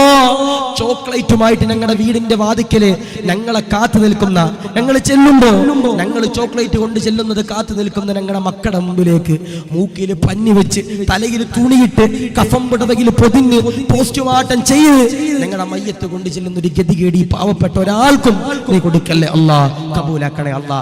ഭാര്യ മരിച്ചവരെ ഈ ചരിത്രം പഠിച്ചോ, വേദനിപ്പിക്കുന്ന ചരിത്രമാ, വേദനിപ്പിക്കുന്ന ചരിത്രം. അല്ലാഹുവേ, ഞങ്ങളുടെ ദാമ്പത്തിക ജീവിതത്തിൽ നീ ബറക്കത്ത് നൽകണേ അല്ലാ, സ്വീകരിക്കണേ അല്ലാ. ആദരവാകുന്ന പ്രവാചകന്റെ ചാരത്തേക്കൊരു യാചകനതാ കടന്നു വരികയാ, എന്നിട്ടതാ കരയുകയാ. സഹാബാ, ആദരവാകുന്ന പ്രവാചകന്റെ ചാരത്തേക്കൊരു യാചകനതാ കടന്നു വരികയാ, എന്നിട്ടതാ പറയുകയാ, വിശക്കുന്നു നബിയേ, സങ്കടമാണ് നബിയേ, ദാരിദ്ര്യമാണ് നബിയേ. ആദരവാകുന്ന പ്രവാചകനോട് പറയുമ്പോ റസൂലുള്ളാഹി ആയിഷ ബീവിയുടെ മുഖത്തേക്ക് നോക്കുകയാ. ആയിഷ ബീവിയതാ പറയുകയാ, സങ്കടമാ, നൊമ്പരമാ, കഴിക്കാൻ ഭക്ഷണമില്ല, കുടിക്കാൻ വെള്ളമില്ല. ലോകത്തിന്റെ പ്രവാചകനതാ കൈവിടുന്നില്ല. അല്ലാഹുവിന്റെ റസൂൽ പറയുകയാ, ദൂരെ കാണുന്ന വീട് അതെന്റെ ഫാത്തിമയുടെ വീടോ, അതിനെന്റെ കരളിന്റെ കഷണമാകുന്ന ഫാത്തിമയുടെ വീടാ. അവിടെ ചെന്നുകൊണ്ട് പരാതി പറഞ്ഞു കഴിഞ്ഞാൽ, അവിടെ ഞാൻ പറഞ്ഞതാണെന്ന് പറഞ്ഞു കഴിഞ്ഞാൽ, ഫാത്തിമയുണ്ടല്ലോ ഭക്ഷണം തരുന്നതാ, വെള്ളം തരുന്നതാ, വിശപ്പ് മാറ്റുന്നതാ. ഫാത്തിമയുടെ ചാരത്തേക്കാ യാചകനതാ കടന്നു ചെല്ലുകയാ. ഫാത്തിമയോട് പറയുകയാ, റസൂലുള്ള പറഞ്ഞതാ, വിശപ്പ് മാറ്റുമോ, ഭക്ഷണം തരുമോ? ഫാത്തിമയതാ അടുക്കളയിലേക്ക് കടന്നു ചെല്ലുകയാ. പടച്ചവനെ, പാത്രങ്ങൾ പരതുകയാ.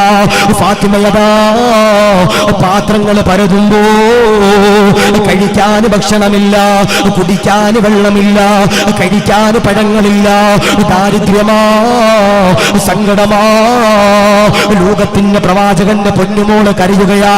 കരഞ്ഞുകൊണ്ട് പുറത്തേക്ക് കടന്നു വരുമ്പോ ഹസനും ഹുസൈനും എന്റെ പ്രിയമുള്ളവരെ പുതച്ചിരിക്കുന്ന പുതപ്പുണ്ടല്ലോ, കൈകളിലേക്ക് എടുക്കുകയാ. യാചകന്റെ കൈകളിലേക്കാ പുതപ്പ് കൊടുക്കുമ്പോ യാചകനതാ പറയുകയാ, ഫാത്തിമ പുതപ്പ് വേണ്ട ഫാത്തിമ, വിശക്കുന്നു ഫാത്തിമ, ഭക്ഷണം തരുന്നു ഫാത്തിമ. ഫാത്തിമയതാ അകത്തേക്ക് കടന്നു ചെല്ലുകയാ. പടച്ചവനെ, സുജൂദിൽ കിടക്കുകയാ. എന്നിട്ടതാ കരയുകയാ, എന്നിട്ടതാ ദുആ ചെയ്യുകയാ. റബ്ബേ, എന്റെ വീടിന്റെ മുമ്പിലേക്ക് ഒരു പാവപ്പെട്ട യാചകനുണ്ടല്ലോ, കൈനീട്ടി അല്ലോ, റസൂലുള്ള പറഞ്ഞതാണ് അല്ലോ, ഫാത്തിമയുടെ കയ്യില് കൊടുക്കാൻ ഭക്ഷണമില്ല അല്ലോ. ഫാത്തിമയതാ കരയുകയാ, എനിക്കൊരു വഴികാട്ടി തരണേ അല്ലോ എന്ന് പറഞ്ഞുകൊണ്ട് നിലവിളിക്കുമ്പോ, എന്ന് പറഞ്ഞുകൊണ്ട് കരയുമ്പോ, എന്ന് പറഞ്ഞുകൊണ്ട് സങ്കടപ്പെടുമ്പോ, മഅദല്ലോ മഅദല്ലോ, ഫാത്തിമയതാ കരഞ്ഞുകൊണ്ട് പറയുകയാ, നീ എനിക്കൊരു മാർഗം കാണിച്ചു തരാതെ, നീ എനിക്കൊരു വഴി കാണിച്ചു തരാതെ റബ്ബേ ഞാൻ എണ്ണീക്കൂല അല്ലാ. ഫാത്തിമയുടെ കണ്ണുനീരുണ്ടല്ലോ വീട്ടിലേക്ക് ഇങ്ങനെ വീഴുകയാ, ഭൂമിയിലേക്ക് പതിക്കുകയാ. ഫാത്തിമയതാ കരയുമ്പോ ആകാശത്ത് നിന്ന് ഒരശരീരിയതാ കടന്നു വരികയാ. കരയല്ലേ, നൊമ്പരപ്പെടല്ലേ, സങ്കടപ്പെടല്ലേ, അനുഭവിക്കല്ലേ, കരയല്ലേ ഫാത്തിമ, എണ്ണീകണേ ഫാത്തിമ. വസ്ത്രങ്ങളെല്ലാം ശേഖരിച്ചിരിക്കുന്ന അലമാരയുണ്ടല്ലോ, അലമാരയുടെ ഭാഗത്ത് ചെന്നും അന്വേഷിക്കണേ. അവിടെ ചെന്നുകൊണ്ട് അന്വേഷിച്ചു കഴിഞ്ഞാൽ ഒരു പൊതിയുണ്ടല്ലോ, ലഭിക്കുന്നതാ സമ്മാനമാ, നിനക്കുള്ള പ്രതീക്ഷയാ. പടച്ചവനെ, ഫാത്തിമയുണ്ടല്ലോ സുജൂദിൽ നിന്ന് എണ്ണീക്കുകയാ, അലമാരയുടെ ചാരത്തേക്ക് ചെല്ലുകയാ. പടച്ചവനെ, വസ്ത്രങ്ങൾ മാറ്റുകയാ. ഒരു പൊതിയുണ്ടല്ലോ കൈകളിലേക്ക് ലഭിക്കുകയാ. അതിങ്ങനെ തുറന്നു നോക്കുമ്പോ സുബ്ഹാനല്ലാഹ്, ഒരു മുത്തിന്റെ മാലയോ, ഒരു മുത്തിന്റെ ആഭരണമോ, ഒരാഭരണമോ. ആദരവാകുന്ന പ്രവാചകനാകുന്നു നബി തങ്ങളുടെ പൊന്നുമോളുണ്ടല്ലോ. പടച്ചവനെ, ആ മാലയിലേക്ക് ചുംബനം കൊടുക്കുകയാ.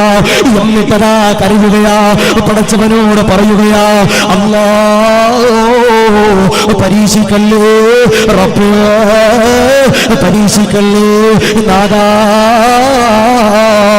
ഫാത്തിമയതാ കരയുകയാ, ഫാത്തിമയതാ നൊമ്പരപ്പെടുകയാ.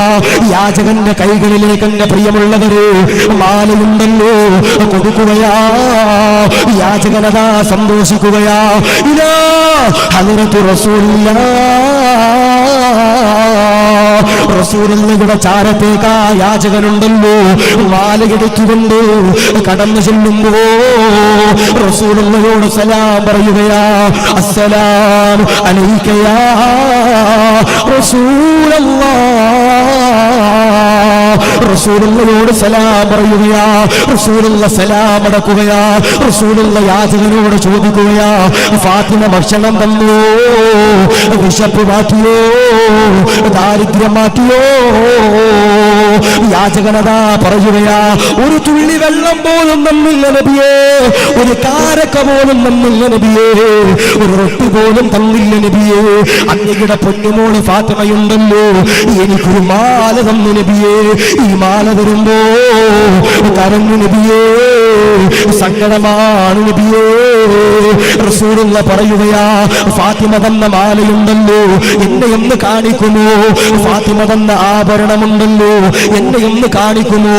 റസൂലുള്ളാഹിയുടെ കൈകളിലേക്ക് യാചകനതാ മാല കൊടുക്കുമ്പോ മാലയിലേക്ക് ചുംബനം കൊടുക്കുകയാ. മാല ഇങ്ങനെ ചേർത്ത് പിടിക്കുകയാ. റസൂലുള്ള കരയുകയാ. റസൂലുള്ള ഏങ്ങലടിക്കുകയാ. റസൂലുള്ള കരയുന്നത് കാണുമ്പോ ചെറിയ കുട്ടി കരയുന്നത് പോലെ റസൂലുള്ള കരയുമ്പോ സഹാബത്തതാ കടന്നു വരികയാ. എന്നിട്ടതാ ചോദിക്കുകയാ, യാ റസൂലല്ലാഹ്, എന്തിനാ കരയുന്നത്, എന്തിനാ സങ്കടപ്പെടുന്നത്? റസൂലുള്ള പറയുകയാ, ഈ മാലയുണ്ടല്ലോ ആരുടെതെന്നറിയോ? ഇതെന്റെ ഭാര്യയാകുന്ന ഖദീജയുടെ മാലയാ. റസൂലുള്ളാഹിക്ക് വേദനകൾ വരുമ്പോ, സങ്കടങ്ങൾ വരുമ്പോ, കണ്ണുനീര് വരുമ്പോ, നൊമ്പരങ്ങൾ വരുമ്പോ, യാതനകൾ വരുമ്പോ, പ്രതിസന്ധികൾ വരുമ്പോ റസൂലുള്ളാഹി ഖദീജ ബീവിയുടെ ചാരത്തേക്ക് കടന്നു വരികയാ.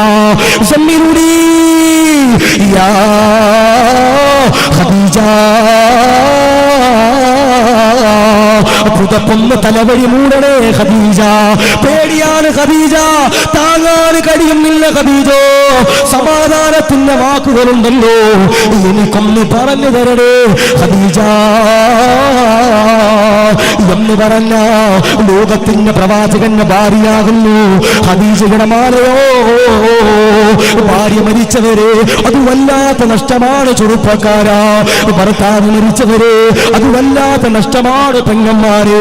നാദാ, ദാമ്പത്തിക ജീവിതത്തില് ബറക്കത്ത് തരണേ അല്ലോ, ആഫിയത്ത് കൊടുക്കണേ അല്ലോ, ദീർഘായുസ് കൊടുക്കണേ അല്ലോ. കോഴിക്കോട് ജില്ലയിലാ പടച്ചവനെ വടകരയിലാ 5 മാസം മുമ്പ് എന്നോടൊരു ചെറുപ്പക്കാരൻ പറഞ്ഞതാ, ഉസ്താദേ എന്റെ കല്യാണം കഴിഞ്ഞ് 5 കൊല്ലമായി ഉസ്താദേ, 5 കൊല്ലമായി ഉസ്താദേ എന്റെ കല്യാണം കഴിഞ്ഞു. എന്റെ ഭാര്യ സുന്ദരിയാ, ദീനുള്ളവളാ ഉസ്താദെ, അവൾ എനിക്കൊരു പൊന്നുമോളെ സമ്മാനിച്ചു ഉസ്താദേ. അവൾക്ക് 3 വയസ്സുണ്ട് ഉസ്താദേ.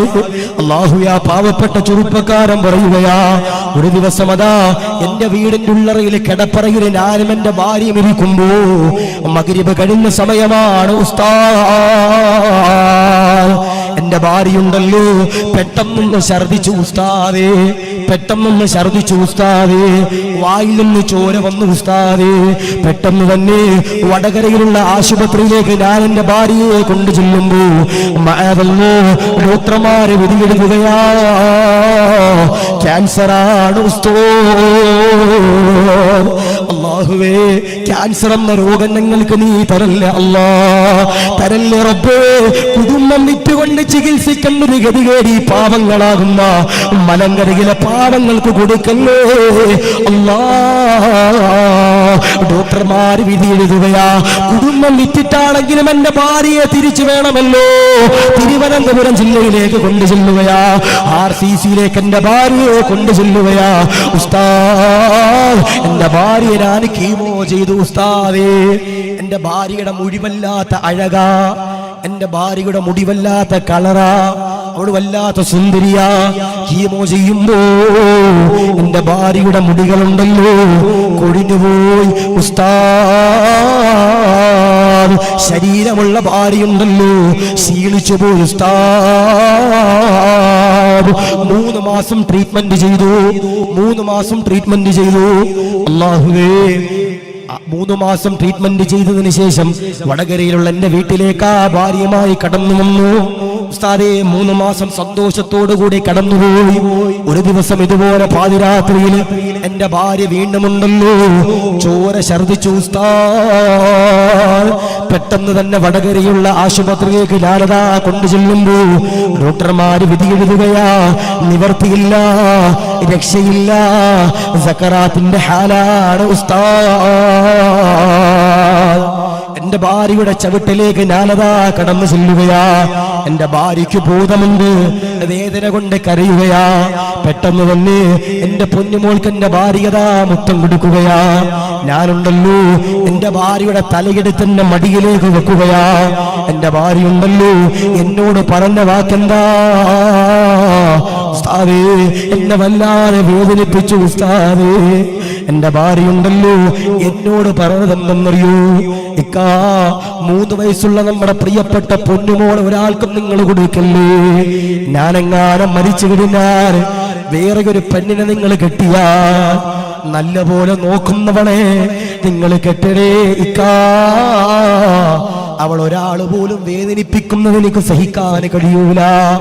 എന്നിട്ട് എന്റെ ഭാര്യ എന്നോട് പറഞ്ഞൊരു വാക്യമുണ്ടല്ലോ, എനിക്കത് താങ്ങാൻ കഴിഞ്ഞില്ല ഉസ്താദ്.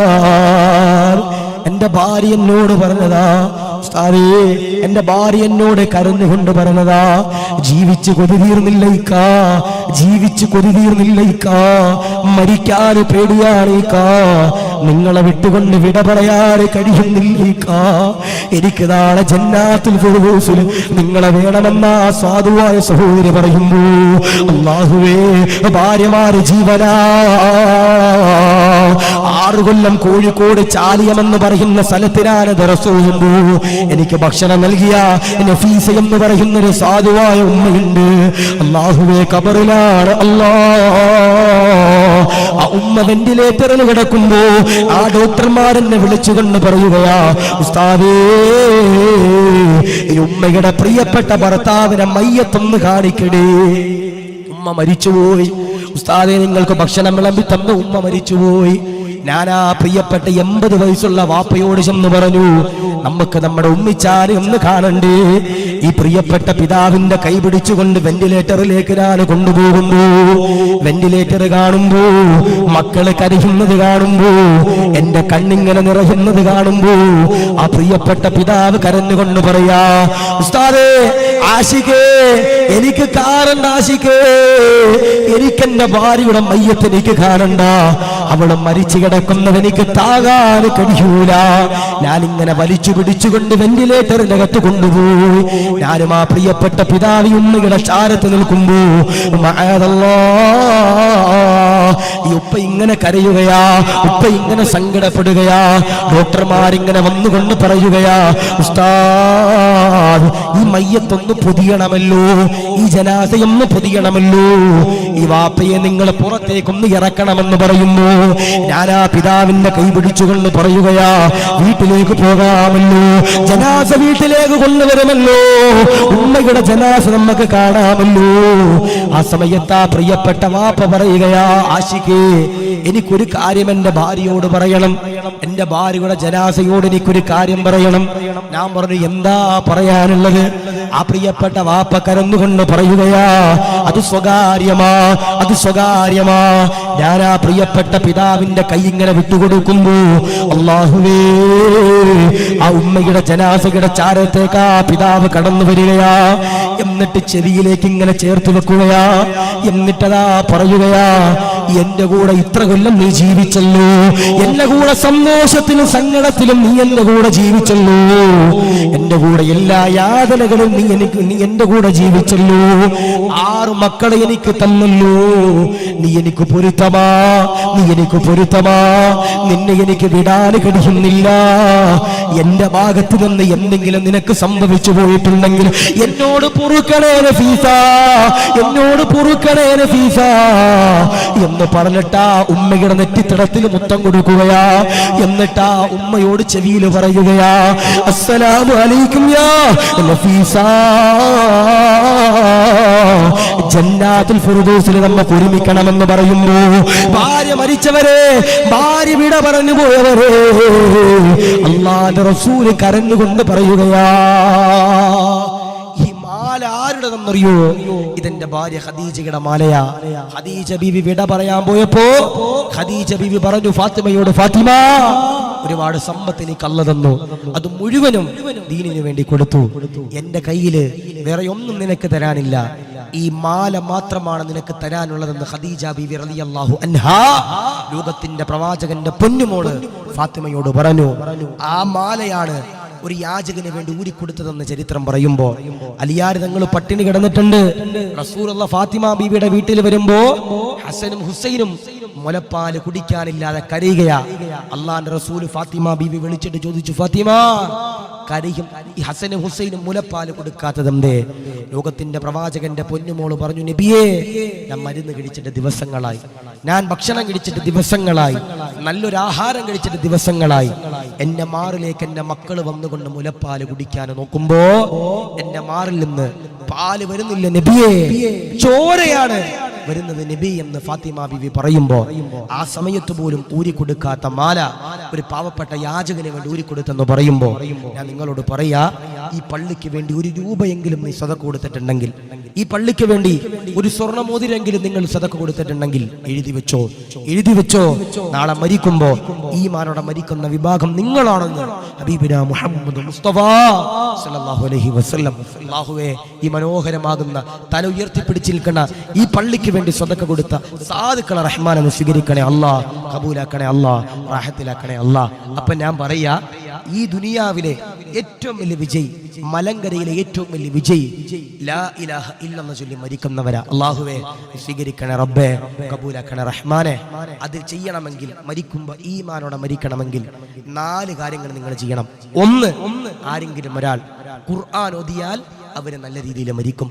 2, ആരെങ്കിലും ഒരാൾ അദബോടെ, ഇഖ്ലാസോടെ, തഖ്വയോടെ പടച്ചവനെ പേടിച്ചുകൊണ്ട് നിസ്കരിച്ചാൽ അവര് മരിക്കുമ്പോൾ ഈമാനോടെ മരിക്കും. 3, ആരെങ്കിലും ഒരാൾ സ്വന്തം വാപ്പയുടെയും ഉമ്മയുടെയും പൊരുത്തം വാങ്ങിച്ചാൽ അവരെന്റെ പ്രിയപ്പെട്ടവർ ഈമാനോടെ മരിക്കും. 4, ആരെങ്കിലും ഒരാൾ നന്മകൾ അധികരിപ്പിച്ചാൽ, സ്വതക്ക കൊടുത്താൽ, ദാനധർമ്മങ്ങൾ ചെയ്താൽ അവരെന്റെ പ്രിയപ്പെട്ടവരെ മരിക്കുമ്പോ ഈമാനോടെ മരിക്കുമെന്ന് ഹബീബുനാ മുഹമ്മദ് മുസ്തഫ സല്ലല്ലാഹു അലൈഹി വസല്ലം. ഞാൻ പറഞ്ഞു, ഈ പള്ളിക്ക് വേണ്ടി ഓടി നടന്ന എത്രയോ പേര് നമ്മുടെ പള്ളിക്കാട്ടിൽ ഉണ്ടാകും. ഉണ്ടാകൂലേ? ഉണ്ടാകും. ഞാൻ പറയാ, ഇതിപ്പോ പൊളിച്ചിട്ട് 4 കൊല്ലമായിട്ടുണ്ടോ അല്ലേ? 4 കൊല്ലമായിട്ടുണ്ടാവില്ലേ? പള്ളി പൊളിച്ചിട്ട് കൊറോണ വന്നിട്ട് ഇപ്പൊ 5 കൊല്ലമായിട്ടുണ്ടാവില്ലേ? അല്ലെ? 5, 8, 9, ഇത് പൊളിച്ചിട്ട് 9 കൊല്ലേ? 9 കൊല്ലേ ഉസ്താദെ? ഉസ്താദെ അറിയാൻ പറ്റില്ല, ഉസ്താദ് ഫ്രഷ് അല്ലേ? 9 കൊല്ലായി അല്ലേ? അൽഹംദുലില്ലാ. ഈ 9 കൊല്ലമായിട്ട് ഇവിടെ ഭരിച്ചിരുന്ന പള്ളി പരിപാലകർ ഒരു കമ്മിറ്റി 2 കൊല്ലല്ലേ? അല്ലേ? അങ്ങനെ തന്നെ നോക്കിയാൽ ഒരു 4-5 കമ്മിറ്റി, ഒരു 3-4 കമ്മിറ്റിക്കാർ ഇപ്പം മാറി തിരിഞ്ഞ് വന്നിട്ടുണ്ടാകും. അവരെല്ലാം ഇതിനു വേണ്ടി ഓടിയവരാ. ആകെ 70-80 വീടല്ലേ ഉള്ളൂ ഇവിടെ. ആ 80 വീട്ടുകാർ അൽഹംദുലില്ലാഹ് സന്തോഷിക്കാം. കാരണം എന്തേ, എല്ലാവരും കൊടുത്തിട്ടുണ്ടാവും. എല്ലാ വീട്ടുകാരും ഒരു രൂപയെങ്കിലും കൊടുത്തിട്ടുണ്ടാകും. എഴുതി വെച്ചോ, ഈ പള്ളിക്കൊക്കെ താര് വന്ന് നിസ്കരിക്കുന്നുണ്ടോ, ഖുർആൻ ഓതുന്നുണ്ടോ, ഇബാദത്ത് ചെയ്യുന്നുണ്ടോ, അതിന്റെ പ്രതിഫലങ്ങളെല്ലാം നമ്മുടെ ജീവിതത്തിലേക്ക് അള്ളാഹു തരുന്നതാ. അള്ളാഹു സ്വീകരിക്കട്ടെ, അള്ളാഹു കബൂൽ ചെയ്ത് അനുഗ്രഹിക്കുമാറാവട്ടെ. അപ്പൊ ഇൻഷാ അല്ലാഹ് ഈ പറഞ്ഞ 4 കാര്യങ്ങൾ ചെയ്ത് മരിക്കുമ്പോൾ നമുക്ക് ഈമാനോടെ മരിക്കാൻ കഴിയണം. അള്ളാഹു സ്വീകരിക്കട്ടെ, അള്ളാഹു കബൂൽ ചെയ്യട്ടെ, അള്ളാഹു റാഹത്തിലേക്ക് അനുഗ്രഹിക്കുമാറാവട്ടെ. ഇൻഷാ അല്ലാഹ് 9 മണിക്ക് തുടങ്ങിയതാ. നമ്മളിപ്പോൾ 10 മണി 9 മണിക്കല്ലേ തുടങ്ങിയ, 10 മണി 11, 11:30 കഴിഞ്ഞു. അപ്പോൾ ഇൻഷാ അല്ലാഹ് അള്ളാഹു ഇരുന്നവർക്കെല്ലാം അള്ളാഹു കേട്ടതെല്ലാം മനസ്സിലാക്കാൻ അള്ളാഹു സൗഭാഗ്യം നൽകി അനുഗ്രഹിക്കുമാറാവട്ടെ. പിരിവുണ്ടോ? ഇല്ല, കാരണം മോശമാണ്. കാരണം വേറെ ഒന്നല്ല, ട്രൗസർ ഊരിയെന്ന് തന്നെ പറഞ്ഞത്. അപ്പോൾ ഇനിയിപ്പോൾ ഞാൻ അതിൻ്റെ അകത്തുള്ള കൂടി ഊരുന്ന മോശമാണ്. അപ്പോൾ ഇൻഷാ അല്ലാഹ് അള്ളാഹു പഠിക്കാൻ അള്ളാഹു സൗഭാഗ്യം നൽകി അനുഗ്രഹിക്കുമാറാവും. ഉണ്ടോ? ഇല്ലല്ലോ, മുസാഫത്ത് മാത്രമല്ലേ ഉള്ളൂ. മുസാഫത്ത് മാത്രമേ ഉള്ളൂ. അപ്പോൾ ഇൻഷാ അല്ലാഹ് ദുആ ചെയ്തതിന് ശേഷം എല്ലാവരും എന്ത് ചെയ്യണം? ദുആ കഴിഞ്ഞിട്ട് മതി മുസാഫത്ത്. ദുആ ചെയ്തതിന് ശേഷം എന്ത് ചെയ്യണം? എല്ലാവരും വന്ന്, ഇനി ഉസ്താദെ പൈസ ഒന്നുമില്ല ഉസ്താദെ, ഞങ്ങൾ വരണില്ല, അങ്ങനെയൊന്നും വേണ്ട. ഈ സ്നേഹബന്ധം സ്വർഗത്തിൽ പോയാൽ അതൊരുമിച്ചായിരിക്കണം എന്നുള്ള നെയ്യത്ത് വെച്ച് വരിക. അള്ളാഹു സ്വീകരിക്കട്ടെ, അള്ളാഹു കബൂൽ ചെയ്ത് അനുഗ്രഹിക്കുമാറാവട്ടെ. ലിസ്റ്റ് വായിക്കണ്ട, അവന്റെ ചിരി നോക്കിയ ഓടിയോ അല്ലെ, ലിസ്റ്റ് വായിക്കാനാ? ഇത് വായിക്കണം നിർബന്ധ അല്ലെ, പ്രോട്ടോകോൾ ഉണ്ടോ? അങ്ങനെ ഉണ്ടോ? അല്ല, വായിച്ചില്ല കുഴപ്പമൊന്നുമില്ല. കാരണം വേറെ ഒന്നുമില്ല, ഇത് റബ്ബിനറിയാം. എന്തായാലും പടച്ചനറിയല്ലേ, അറിയാം. ഇതെന്തായാലും കമ്മിറ്റിക്കാർ മുക്കിയ നിങ്ങൾ വെറുതെ വിടുവോ? ഇല്ല, വിടത്തില്ല. അപ്പോൾ അൽഹംദുലില്ലാഹ് കൊടുത്തവരുണ്ട്, അള്ളാഹു സ്വീകരിക്കുമാറാവട്ടെ, അള്ളാഹു കബൂൽ ചെയ്ത് അനുഗ്രഹിക്കുമാറാവട്ടെ. ഒരുപാട് പേരുണ്ട്. പേര് പറയാതെ സ്വതം കൊടുക്കുന്നത് നല്ലത്. കാരണം എന്താണെന്നറിയോ, ഈ പേര് വായിക്കുമ്പോൾ ഉള്ളിലൊരു കിബിർ വരും. സലീമിച്ച 150, ഞാൻ 500. അപ്പോൾ അൽഹംദുലില്ലാഹ് തന്നെ ഉയർന്നവൻ എന്നൊരു ചിന്ത വരും. അപ്പോൾ അൽഹംദുലില്ലാഹ് വായിക്കാതിരിക്കണേ നല്ലത്. സമയമില്ലാണ്ടൊന്നല്ല. ഇപ്പം എനിക്കിപ്പം പ്രശ്നമൊന്നുമില്ല. നിങ്ങളെ കണ്ണൂരാണ് ഒരു 15 മിനിറ്റ് കൂടി ഇരിക്കണം, എനിക്ക് പ്രശ്നമൊന്നുമില്ല. വായിക്കണം, വേണ്ടല്ലോ, കുഴപ്പമൊന്നുമില്ല. ഇൻഷാ അല്ലാഹ് അള്ളാഹു സ്വീകരിക്കട്ടെ, കബൂൽ ചെയ്ത് അനുഗ്രഹിക്കും. ഇനി ഞാൻ പോയിട്ട് ഇടിയുണ്ടാക്കല്ലോ കേട്ടോ, ഉസ്താദ് പേര് വായിച്ചില്ല, ഉസ്താദ് എൻ്റെ പേര് വായിച്ചില്ല, അവൻ പറയില്ല. ഇൻഷാ അല്ലാഹ് അള്ളാഹു സ്വീകരിക്കട്ടെ, അള്ളാഹു കബൂൽ ചെയ്ത് അനുഗ്രഹിക്കുമാറാവട്ടെ. അള്ളാഹു ആരെല്ലാം ആ ലിസ്റ്റിൽ പേരുണ്ട് റഹ്മാനെ, അവരെല്ലാവരെയും കബൂലാക്കണേ അല്ലാഹ്, സ്വീകരിക്കണേ അല്ലാഹ്. ഇൻഷാ അല്ലാഹ് ദുആ ചെയ്യല്ലേ. അതിന് മുമ്പ് ഞാൻ ചോദിക്കട്ടെ, പൈസ വേണോ? നിങ്ങൾക്ക് അങ്ങോട്ട് പൈസ വേണോ? ഇപ്പൊ പള്ളിയുടെ ഖത്തീബിനോട് ചെന്നിട്ട് ചോദിക്കുക, 1000 രൂപ ശമ്പളം കൂട്ടി തരട്ടെ എന്ന് വെച്ചു. ഉസ്താദ് വേണ്ടെന്ന് പറയും. ഉസ്താദ് വേണ്ടെന്ന് പറയും. എന്നോട് വന്നിട്ട് ഒരു കമ്മിറ്റിക്കാരൻ ചോദിക്കുക 1000 കൂട്ടട്ടെ എന്ന് വെച്ചാൽ ഞാൻ പറയും 1000 പോരെ, 2000 വേണമെന്ന് പറയും. അല്ല, എന്ത് സാധനത്തിന്റെ വില കൂടിയാലും കൂടാത്തൊരു സാധനങ്ങൾ എന്താ? ഉസ്താദ് ശമ്പളം. അള്ളാഹു സ്വീകരിക്കട്ടെ, അള്ളാഹു കാത്തിരക്ഷിക്കുമാറാവട്ടെ. പിന്നെ ചില ആളുകളൊക്കെ പറയും ഭയങ്കര ബറക്കത്ത ഉസ്താദന്മാരുടെ ശമ്പളം.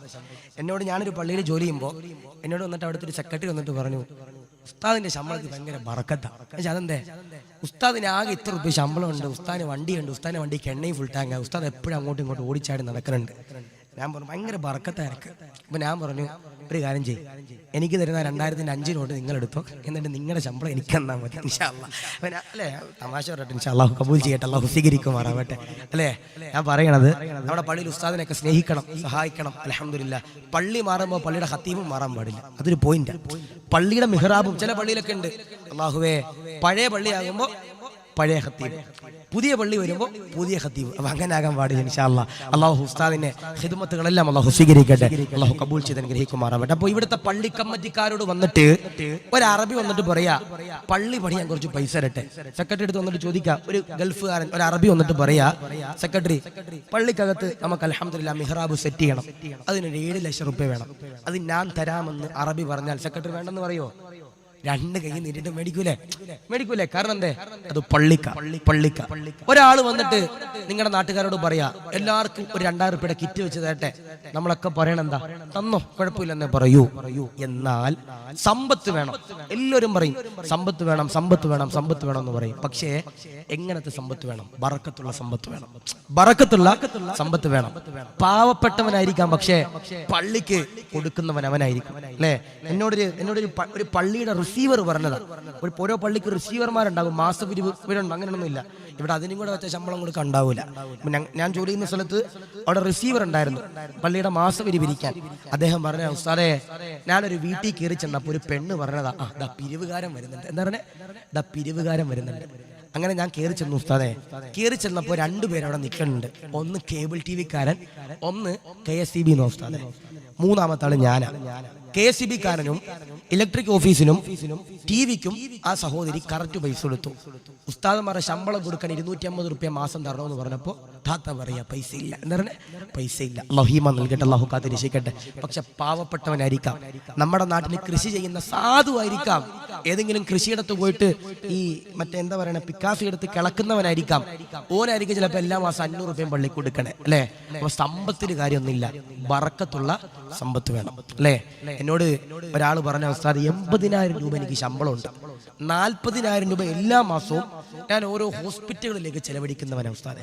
ഞാൻ ചോദിച്ചു എന്താ നീ വല്ല സദക്ക കൊടുക്കുന്ന? എന്നല്ല ഉസ്താദെ, എൻ്റെ വീട്ടിൽ എൻ്റെ വാപ്പാക്കും ഉമ്മാക്കും ചേട്ടത്തിക്കും അനുജനും കൊച്ചാപ്പാക്കും മൂത്താപ്പൊക്കെ രോഗങ്ങളാണ് ഉസ്താദെ. ഈ രോഗങ്ങൾ മാറാൻ വേണ്ടിയിട്ട് ഒരു മാസം എനിക്ക് 40,000 രൂപ അടുത്ത് ചിലവുണ്ട് ഉസ്താദെ. സ്കാനിങ്ങും ടെസ്റ്റിങ്ങും ബ്ലഡ് ടെസ്റ്റും അതും ഇതും എന്നൊക്കെ പറയും 40,000 രൂപ ചിലവാകലുണ്ട് ഉസ്താദെ. ഞാൻ പറയാ സമ്പത്തിൽ ബർക്കത്ത് വേണം വേണം രോഗങ്ങളില്ലാതെ ജീവിക്കണോ? തഴവ ഉസ്താദ് എന്ന് കേട്ടിട്ടുണ്ടോ നിങ്ങൾ? ഉണ്ടോ? കേട്ടിട്ടുണ്ടോ? ഉണ്ടോ? ഇവിടെ വന്ന് പറഞ്ഞോ തഴവ ഉസ്താദ്? ഉണ്ടാവൂല. തഴവ ഉസ്താദ് സ്വന്തം ഭാര്യക്ക് കത്തെഴുതി. സ്വന്തം ഭാര്യ എന്ന് പറയാൻ വേറെ ഒന്നുമല്ല കേട്ടോ. ചില ചെറുപ്പക്കാരുണ്ട് സ്വന്തം ഭാര്യ അടുത്തുണ്ടാകും, എടുത്ത് വാട്സാപ്പിൽ മെസ്സേജ് അയക്കണത് അപ്പുറത്തെ ലൈലാത്തായിരിക്കും. അതുകൊണ്ട് പറഞ്ഞ തഴവ ഉസ്താദ് സ്വന്തം ഭാര്യക്ക് കത്തെഴുതി. കത്തെഴുതിയതിൽ തഴവ ഉസ്താദ് പറഞ്ഞു, മോളെ സമ്പത്തിൽ ബറക്കത്ത് വേണോ, രോഗങ്ങളില്ലാതെ മരിക്കണോ, കിടക്കുന്നതിന് മുമ്പ് ഞാൻ പറയുന്ന ഈ 2 കാര്യങ്ങൾ ചെയ്തിട്ടേ കിടക്കാൻ പാടുള്ളൂ. എന്താ പറഞ്ഞേ? സമ്പത്തിൽ ബറക്കത്ത് വേണോ, രോഗങ്ങളില്ലാതെ ജീവിക്കണോ, എന്നാൽ ഈ പറഞ്ഞ 2 കാര്യങ്ങൾ ചെയ്യണം. ചെയ്യോ? ഒരു ദിവസം ഒരു 5 മിനിറ്റ് മതി. ചെയ്യോന്നോ? ഇൻഷാ അല്ലാഹ്. ഏതാ തല ഉസ്താദ് പറയാ, സമ്പത്തിൽ ബറക്കത്ത് കിട്ടാൻ ആദ്യമായി ചെയ്യേണ്ടത് എന്താ? നിങ്ങൾ വീട്ടിൽ ചെന്നിട്ട് ഒരു തസ്ബീഹ് മാല എടുക്കണം. എന്ത് ചെയ്യണ്ടേ? തസ്ബീഹ് മാല എടുക്കണം. എന്നിട്ട് എന്ത് ചെയ്യണം? ചൊല്ലലാ ഹൗല, ജീവിതം എപ്പോഴും സ്റ്റൈലാ, അതിനൊരു ശക്കുമില്ലൊരിക്കലും ചിട്ട, തെറ്റിപ്പോവരുതേ, അലസതയാലൊഴിക്കരുതേ, ചോറ് കളയരുതേ, വിളമ്പി നിലത്തു പൊഴിയരുതേ, ഒരു മണി അരിക്കു പെരിയമൻ കൊടുത്ത പദവിയും മഹത്വമേറിയതാ, ശിഫയതു മുഴുകയാക്കിയതാ. ചൊല്ലലാ ഹൗല, ജീവിതം എപ്പോഴും സ്റ്റൈലാ. ചൊല്ല് ലാ ഹൗല വലാ ഖുവത ഇല്ലാ ബില്ലാഹിൽ അലിയിൽ അലീം എന്ന് പറയുന്ന ദിക്ർ ആരെങ്കിലും ഒരാൾ ചൊല്ലിയാൽ ജീവിതം എപ്പോഴും സ്റ്റൈലാ. നിങ്ങളുടെ ജീവിതത്തിൽ അല്ലാഹു ബറക്കത്ത് നൽകും. ചൊല്ല് ലാ ഹൗല, ജീവിതം എപ്പോഴും സ്റ്റൈലാ, അതിനൊരു ശക്കുമില്ലൊരിക്കലും ചിട്ട, തെറ്റിപ്പോവരുതേ, അലസതയാലൊഴിക്കരുതേ. അതിനൊരു ശക്കുമില്ല, ഒരു സംശയമില്ലപ്പാ, അതിനൊരു ശക്കുമില്ല, ഒരിക്കലും ചിട്ട തെറ്റിപ്പോവരുത്. ചിട്ട തെറ്റിപ്പോകാൻ പാടില്ല. ഒരു ദിവസം 313 ചൊല്ലിയാൽ, സുബഹിക്ക് ശേഷം ചൊല്ലിയാൽ, മഗ്രിബിന് ശേഷം ചൊല്ലിയാൽ, പിറ്റേ ദിവസവും ആ ചിട്ട തെറ്റാതെ കൃത്യസമയത്ത് നിങ്ങൾ ചൊല്ലേണ്ടതാ. അലസതയാലൊഴിക്കരുത്. നിങ്ങളുടെ ജോലി തിരക്കും മൂലം, നിങ്ങളുടെ മറ്റുള്ള എന്തെങ്കിലും ജോലി തിരക്കും മൂലം, നിങ്ങളുടെ ജീവിതത്തിലെ എന്തെങ്കിലും തിരക്കുകൾ മൂലം നിങ്ങൾ എന്ത് ചെയ്യാൻ പാടില്ല? ഈ ലാ ഹൗല വലാ ഖുവത ഇല്ലാ ബില്ലാഹിൽ അലിയിൽ അലീം എന്ന് പറയുന്ന ദിക്ർ നിങ്ങൾ ഒഴിവാക്കാൻ പാടില്ല. അപ്പൊ സമ്പത്തിൽ വർധനവ് വേണമെങ്കിൽ, ബറക്കത്ത് വേണമെങ്കിൽ ഏതാ ചൊല്ലണ്ടേ? പറ. ലാ ഹൗല വവ്വാരല്ല, ലാ ഹൗല വലാ ഖുവത ഇല്ലാ ബില്ലാഹിൽ അലിയിൽ അലീം. അല്ലാഹു സ്വീകരിക്കട്ടെ. ഇനി ചില നാട്ടുകാരുണ്ട്, എന്താ ചെയ്യണേ? നാളെ രാവിലെ വന്ന് നമ്മുടെ ബാക്കി ഉസ്താദിനോട് പറയും, ഉസ്താദെ എൻ്റെ തസ്ബീഹ് മാല മേടിക്കാൻ പൈസ ഒന്നുമില്ല ഉസ്താദ്, എനിക്കൊരു 313 തസ്ബീഹ് ചെല്ലാനായിട്ടുള്ളൊരു ലാ ഹൗല ചെല്ലാനായിട്ടുള്ള തസ്ബീഹ് മാല തരണം. അല്ലാഹുവേ, ഉസ്താദ് എന്തെങ്കിലും തസ്ബീഹ് മാലയൊക്കെ കൊടുക്കും. ഈ ചങ്ങാതി വീട്ടിൽ പോയിട്ട് രാവിലെ ഉമ്മറത്തിരുന്നിട്ട് ലാ ഹൗല വലാ ഖുവത ഇല്ലാ ബില്ലാഹിൽ അലിയിൽ അലീം 313 തവണ എന്ത് ചെയ്യും? വീടിന്റെ ഉമ്മറത്തിരുന്നൊക്കെ ചൊല്ലും. എന്നിട്ട് ജോലിക്ക് പോകൂല, കൃഷിയിടത്തിൽ പോകൂല, വീട്ടിൽ കിടന്ന് ഇങ്ങനെ ഉറങ്ങും. അപ്പൊ ആമിനാത്ത വന്നിട്ട് ചോദിക്കും, ഇച്ച മച്ച കൊച്ചാന്നൊക്കെ വിളിച്ചിട്ട് ചോദിക്കും, നിങ്ങൾ പോണില്ലേ, ജോലിക്ക് പോണില്ല, പണിക്ക് പോണില്ല മനുഷ്യ, കൃഷിയിടത്തിൽ പോണില്ല മനുഷ്യ എന്ന് ചോദിക്കും. ആ സമയത്ത് ഭാര്യയോട് ഭർത്താവ് പറയുന്നൊരു വാക്കുണ്ട്, ഇന്നലെ വന്ന് ഒച്ചപ്പാടും ബഹളമൊക്കെ ഉണ്ടാക്കി ഉസ്താദ്, അത്രയും നേരം വലിച്ചു നീട്ടിയ ഉസ്താദ്, തണുപ്പത്തിന് ഞങ്ങൾ ഇരുത്തി കൊഴുത്തി ഉസ്താദ്, ഇന്നലെ പറഞ്ഞില്ലായിരുന്നോ ലാ ഹൗല വലാ ഖുവത ഇല്ലാ ബില്ലാഹിൽ അലിയിൽ അലീം ചൊല്ലിയാൽ പൈസ കിട്ടുമെന്ന്? അതുകൊണ്ട് ഞാൻ ലാ ഹൗല ചൊല്ലിയിട്ടുണ്ട്, ഇനി പണിക്കൊന്നും പോണില്ല, ജിബ്രീൽ പൈസ കൊണ്ടുവരുമെന്ന് നെയ്യത്ത് വെച്ചാൽ പട്ടിണി കിടന്ന് മരിക്കേണ്ടി വരും. അല്ലാഹു കാത്തിരക്ഷിക്കട്ടെ, ഈമാൻ നൽകുമാറാവട്ടെ. ലാ ഹൗല ചൊല്ലും വേണം, എവിടെ പോകണം? പണിയെടുക്കാനും പോകണം. വീട്ടിൽ ഇരുന്നാൽ പട്ടിണി കിടന്ന് മരിക്കേണ്ടി വരും അല്ലെ? ഉസ്താദിനും തസ്ബീഹാനും അടിക്കണം. എന്തിനാ? സാറേ കിട്ടിയിട്ട് പൈസ കിട്ടിയാൽ കൊണ്ടുതരാം അതിന്റെ പൈസ. അല്ലാഹു നൽകുമാറാവട്ടെ. അപ്പൊ എന്തുണ്ട്? ലാ ഹൗല വലാ ഖുവത ഇല്ലാ ബില്ലാഹിൽ അലിയിൽ അദീം. അല്ലാഹു കബൂൽ ചെയ്യട്ടെ. ഇനി രോഗങ്ങളില്ലാതെ ജീവിക്കണം അല്ലെ? ഭക്ഷണം കഴിച്ചവരുണ്ടെങ്കിൽ എന്ന് കൈവക്കിയപ്പ സെക്രട്ടറി കഴിച്ചില്ല? ഇൻഷാ അല്ലാഹ്. എൻ്റെ കൂടെ കഴിച്ചില്ല? കഴിച്ചില്ല? ഇല്ലല്ലേ? അപ്പൊ ഞാൻ പറയണത്, ഭക്ഷണം കഴിക്കുമ്പോ ഒരു കാര്യം ശ്രദ്ധിക്കണം. ചെയ്യോ? ഏതാ? ചോറ് കളയരുതേ, വെള്ളം നിലത്തു പൊഴിയരുതേ, ഒരു മണി അരിക്കു പെരിയവൻ കൊടുത്ത പദവിയും മഹത്വമേറിയതാ, ശിഫയതു മുഴുക്കയാക്കിയതാ. ചോറ് കളയരുതേ, വെള്ളം നിലത്തു പൊഴിയരുതേ. ചോറ് എന്ത് ചെയ്യാൻ പാടില്ല? കളയാൻ പാടില്ല. അപ്പൊ ഉസ്താദെ കട്ട്ലേറ്റ് കളഞ്ഞൂടെ? പപ്സ് കളഞ്ഞൂടെ? പൊറോട്ട കളഞ്ഞൂടെ? ഇറച്ചിക്കറി കളഞ്ഞൂടെ? അതല്ലപ്പാ. ചോറ് കളയരുതേ, വെള്ളം നിലത്തു പൊഴിയരുതേ. ചോറ്, ആഹാര പദാർത്ഥങ്ങളൊന്നും കളയാൻ പാടില്ല. അത് വിളമ്പുമ്പോ നിലത്ത് കളയാനും പാടില്ല. അല്ലെ, നമ്മള് ഉസ്താദന്മാരൊക്കെ വാതിന് വരുമ്പോ ചില വീട്ടിൽ ഭക്ഷണം കഴിക്കാൻ പോകും, അല്ലെ പള്ളിയുടെ മുകളിൽ ഭക്ഷണം കഴിക്കാൻ പോകും. സെക്രട്ടറി വന്നിട്ട് പറയും, ഒരു പീസ് എന്റെ വക. എന്താ പറയണേ? ഒരു പീസ് എന്റെ വക. അപ്പോഴായിരിക്കും പ്രസിഡന്റിന്റെ ഒരു ഈഗോ, ഞാൻ കൊടുത്ത ഉസ്താദ് കഴിക്കൂലേ, അന്ന് എന്റെ വക ഒരു പീസ് എന്ന് പറഞ്ഞിട്ട് പ്രസിഡന്റ് എന്ത് ചെയ്യും? കൊണ്ടുവന്നിട്ട് ഒരു പീസ് ഇടും. അപ്പോഴാ ട്രഷററിന് ഇതിനൊക്കെ പൈസ കൊടുത്ത് ഞാനല്ലേ അപ്പ, ഞാൻ കൊടുത്തപ്പോൾ ഇയാൾ കയറ്റൂല എന്ന് വെച്ചിട്ട് ട്രഷറർ വരും. ട്രഷറർ വന്നിട്ട് എന്ത് ചെയ്യും? ഇങ്ങനെ ഇടാൻ പോകുമ്പോഴേക്കും ഉസ്താദിന്റെ കൈ തെറ്റിയിട്ട് ചിലപ്പോൾ ഒരു ഭക്ഷണം ഇങ്ങനെ താഴത്തേക്ക് പോകണം. 500 രൂപയും മട്ടൻ ബിരിയാണിയും തരാന്ന് പറയുമ്പോൾ ഈ കാറ്ററിംഗ് ജോലിക്ക് പോകണ ചില മക്കളുണ്ട് അല്ലെ? 500 രൂപയും അല്ലെ മട്ടൻ ബിരിയാണിയും തരാന്ന് പറയുമ്പോൾ കാറ്ററിംഗ് ജോലിക്ക് പോകണ ചില മക്കളുണ്ട്. ഓരൊക്കെ ചെന്നിട്ട് ഇങ്ങനെ വിളമ്പുമ്പോൾ പെട്ടെന്ന് ഇവിടെ പോകാനുള്ള പോലെ ചില മക്കൾ വിളമ്പണം ഉണ്ടാല് പെണ്ണിന്റെ മൂക്കിലും ചെറുപ്പക്കാരുടെ വായിലേക്ക് ഇങ്ങനെ നേരെ തന്നെ വയറ്റിലേക്ക് വിളമ്പി കൊടുക്കുന്ന ചില ചങ്ങാതിമാരുണ്ട്. പാടില്ല. ഭക്ഷണം വിളമ്പുമ്പോ എങ്ങനെ വിളമ്പണം? വൃത്തിയായിട്ട് നല്ല രീതിയിൽ എന്ത് ചെയ്യണം? വിളമ്പി കൊടുക്കണം. ചോറ് കളയരുതേ, വെള്ളം നിലത്തു പൊഴിയരുതേ, ഒരു മണി അരിക്കു പെരിയവൻ കൊടുത്ത പദവിയും മഹത്വമേറിയതാ, ശിഫയതു മുഴുക്കയാക്കിയതാ. ഒരു മണി അരിക്കു പെരിയവൻ കൊടുത്ത പദവിയും മഹത്വമേറിയതാ. ഓരോ അരിമണിക്കും അള്ള കൊടുത്ത മഹത്വം എന്ന് പറയുന്നത് വലുതാ. അതിന് ഏത് സർക്കാർ വന്നാലും, നെസ്റ്റോയിൽ നിന്ന് മേടിച്ചാലും, ലുലുമാളിൽ നിന്ന് മേടിച്ചാലും, നമ്മുടെ നാട്ടിൽ ഏതെങ്കിലും പാവപ്പെട്ടവന്റെ കടയിൽ നിന്ന് വാങ്ങിച്ചാലും, റേഷൻ പീടികയിൽ നിന്ന് മേടിച്ചാലും, ഓരോ അരിമണിക്കും അള്ള തന്നിരിക്കുന്ന മഹത്വം എന്ന് പറയുന്നത് വലുതാ, ശിഫയത് മുഴുക്കയാക്കിയതാ. അങ്ങനെ ഭക്ഷണം കളയാതെ കഴിച്ചു കഴിഞ്ഞാൽ അള്ളാഹു പടച്ചതമ്പുരാൻ എന്ത് തരും? രോഗത്തിന് ശമനം നൽകുമെന്ന് അള്ളാഹു സ്വീകരിക്കട്ടെ, അള്ളാഹു കബൂൽ ചെയ്യട്ടെ. അപ്പൊ ഈ പറഞ്ഞ കാര്യങ്ങളൊക്കെ ചെയ്യൂലേ? ചെയ്യും. ഞാൻ 2 കാര്യങ്ങൾ നിങ്ങൾക്ക് പറഞ്ഞു തരാമെന്ന് പറഞ്ഞു. ഏതാ? കൃഷിയിൽ ബർക്കത്ത് വേണം അല്ലെ? ഏത് സൂറത്ത് അതന്റെ? ഏത് സൂറത്ത് അതന്റെ? ബിസ്മില്ലാഹിർ റഹ്മാനിർ റഹീം. വശംസി വളുഹാഹാ വൽഖമരി ഇദാ തലാഹാ വന്നഹാരി ഇദാ ജല്ലാഹാ വല്ലൈലി ഇദാ യഅശാഹാ വസ്സമാഇ വമാ ബനാഹാ. ഈ സൂറത്ത് മുഴുവനായിട്ടും ആരെങ്കിലും ഒരാൾ കൃഷിക്ക് പോണതിന് മുമ്പ്, കച്ചവടത്തിന് പോകുന്നതിന് മുമ്പ്, വണ്ടി ഓടിക്കാൻ പോകുന്നതിന് മുമ്പ് ആരാണോ ഓതിയിട്ട് പോകുന്നത് അവരുടെ കച്ചവടത്തിനും ജീവിതത്തിലും അള്ളാഹു ബർക്കത്ത് നൽകുന്ന. അപ്പൊ ഓതൂലേ? ഇനി കൈവേദന, കാലുവേദന, മുട്ടുവേദന ഉള്ളവർ ഈ സൂറത്ത് അതന്റെ? ബിസ്മില്ലാഹിർ റഹ്മാനിർ റഹീം. വല്ലുഹാ വല്ലൈലി ഇദാ സജാ മാ വദ്ദഅക റബ്ബുക വമാ ഖലാ. ഈ സൂറത്ത് ആരാണോ ഓതിയിട്ട് കയ്യിൽ ഊതിയിട്ട് ഇഷ്ഫി എന്ന് പറഞ്ഞ് ഇങ്ങനെ മന്ദിരിച്ചിട്ട് കയ്യിലും കാലിലും ഒക്കെ തടവിയാൽ, ജോയിന്റുകളിൽ തടവിയാൽ അവരുടെ രോഗങ്ങൾക്ക് അള്ളാഹു ശമനം നൽകുമെന്ന് അള്ളാഹു സ്വീകരിക്കട്ടെ, കബൂൽ ചെയ്യട്ടെ. ഇനി ഞാൻ ചോദിക്കട്ടെ, നമ്മുടെയൊക്കെ ജീവിതത്തിലെ ഏറ്റവും വലിയ ആഗ്രഹമാണ് റസൂലിനെ കിനാവിൽ കാണണ്ടേ? കാരണം ഈ സൂറത്ത് തന്നെ സൂറത്തുൽ കൗസർ. ബിസ്മില്ലാഹിർ റഹ്മാനിർ റഹീം. ഇന്നാ അഅതൈനാകൽ കൗസർ ഫസല്ലി ലിറബ്ബിക വൻഹർ ഇന്ന ശാനിഅക ഹുവൽ അബ്തർ. ഈ സൂറത്ത് ആരാണോ കിടക്കുന്നതിന് മുമ്പ് ഓതുന്നത് ഇൻഷാ അല്ലാഹ് അവർക്ക് റസൂലുള്ളാഹിയെ കിനാവിൽ കാണാം. അല്ലാഹു സ്വീകരിക്കട്ടെ, കബൂൽ ചെയ്യട്ടെ. ഇനി ഞാൻ പറഞ്ഞത്, ഈ മലങ്കരയിൽ നിങ്ങൾക്ക് ലഭിച്ച ഭാര്യയെ നാളെ ജന്നാത്തുൽ ഫിർദൗസിൽ വേണമെങ്കിൽ ഏതാ തന്റെ? മുത്തുനബി പറഞ്ഞു, സുബ്ഹാനല്ലാഹ്, അൽഹംദുലില്ലാഹ്, അല്ലാഹു അക്ബർ, ഈ പറയുന്ന 3 ദിക്റ് ആരെങ്കിലും ഒരാൾ 33 തവണ ഭാര്യയും ഭർത്താവും ഒരുമിച്ചിരുന്ന് കിടക്കപ്പായിലിരുന്ന് കൊണ്ട് ഓതിയാൽ നാളെ അവർക്ക് ജന്നാത്തുൽ ഫിർദൗസിൽ ഒരുമിച്ച് കിടക്കാമെന്ന് ഹബീബന മുഹമ്മദ് മുസ്തഫ സല്ലല്ലാഹു അലൈഹി വസല്ലം. അപ്പൊ ഏതാ ദിക്ർ? ഏതാ? നേരെ പോയി പഠിച്ചോ. സുബ്ഹാനല്ലാഹ്. ഏതാ? അൽഹംദുലില്ലാഹ്, അല്ലാഹു അക്ബർ. ഈ പറഞ്ഞ 3 ദിക്ർ 33 തവണ ചൊല്ലുന്നവരാരാ? അവർക്ക് നാളെ ജന്നാത്തുൽ ഫിർദൗസിൽ ഒരുമിച്ച് കിടക്കാം. ഇനിയിപ്പോ നാളെ കിടക്കാൻ പോവാ ആമിനാത്ത വന്നിട്ട് സലീമിക്കടുത്ത് പറയും, സലീമിച്ച ഇങ്ങ് വാ, ഇന്നലെ ഉസ്താദ് പറഞ്ഞില്ലായിരുന്നു 33 തവണ ദിക്ർ ചൊല്ലിയാൽ നമുക്ക് സ്വർഗത്തിൽ കിടക്കാം.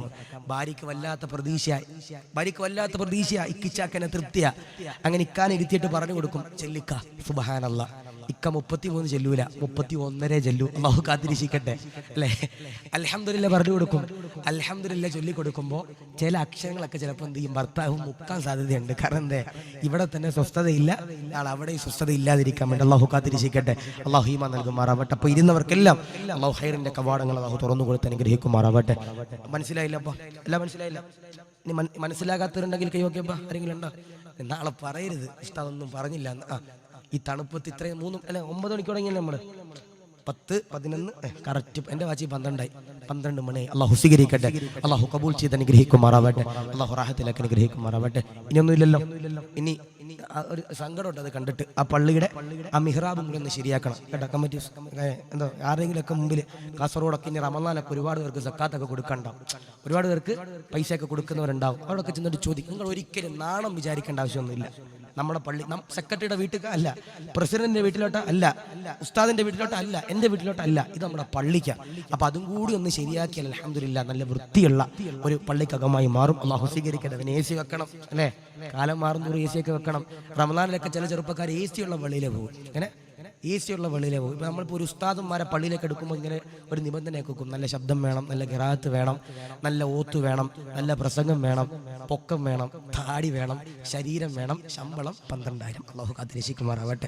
അവനാൻ പറ അല്ലേ, എല്ലാ പണിയും ചെയ്യണം, എന്നിട്ട് അവസാനം ശമ്പളം കൊടുക്കുന്ന ഒരു ദിവസം 300 രൂപ. അല്ലാഹു ഈമാൻ നൽകുമാറാവട്ടെ. അപ്പോൾ അല്ലാഹു എല്ലാവിധ ഖൈറുകളും അല്ലാഹു നൽകി അനുഗ്രഹിക്കുമാറാവട്ടെ. അല്ലാഹു കബൂൽ ചെയ്ത് അനുഗ്രഹിക്കുമാറാവട്ടെ. അപ്പോൾ എന്ത് ചെയ്യുക, ആ പള്ളിയുടെ ആ ഭാഗം കൂടി ശരിയാക്കാൻ എന്ത് ചെയ്യുക, ശ്രദ്ധിക്കുക.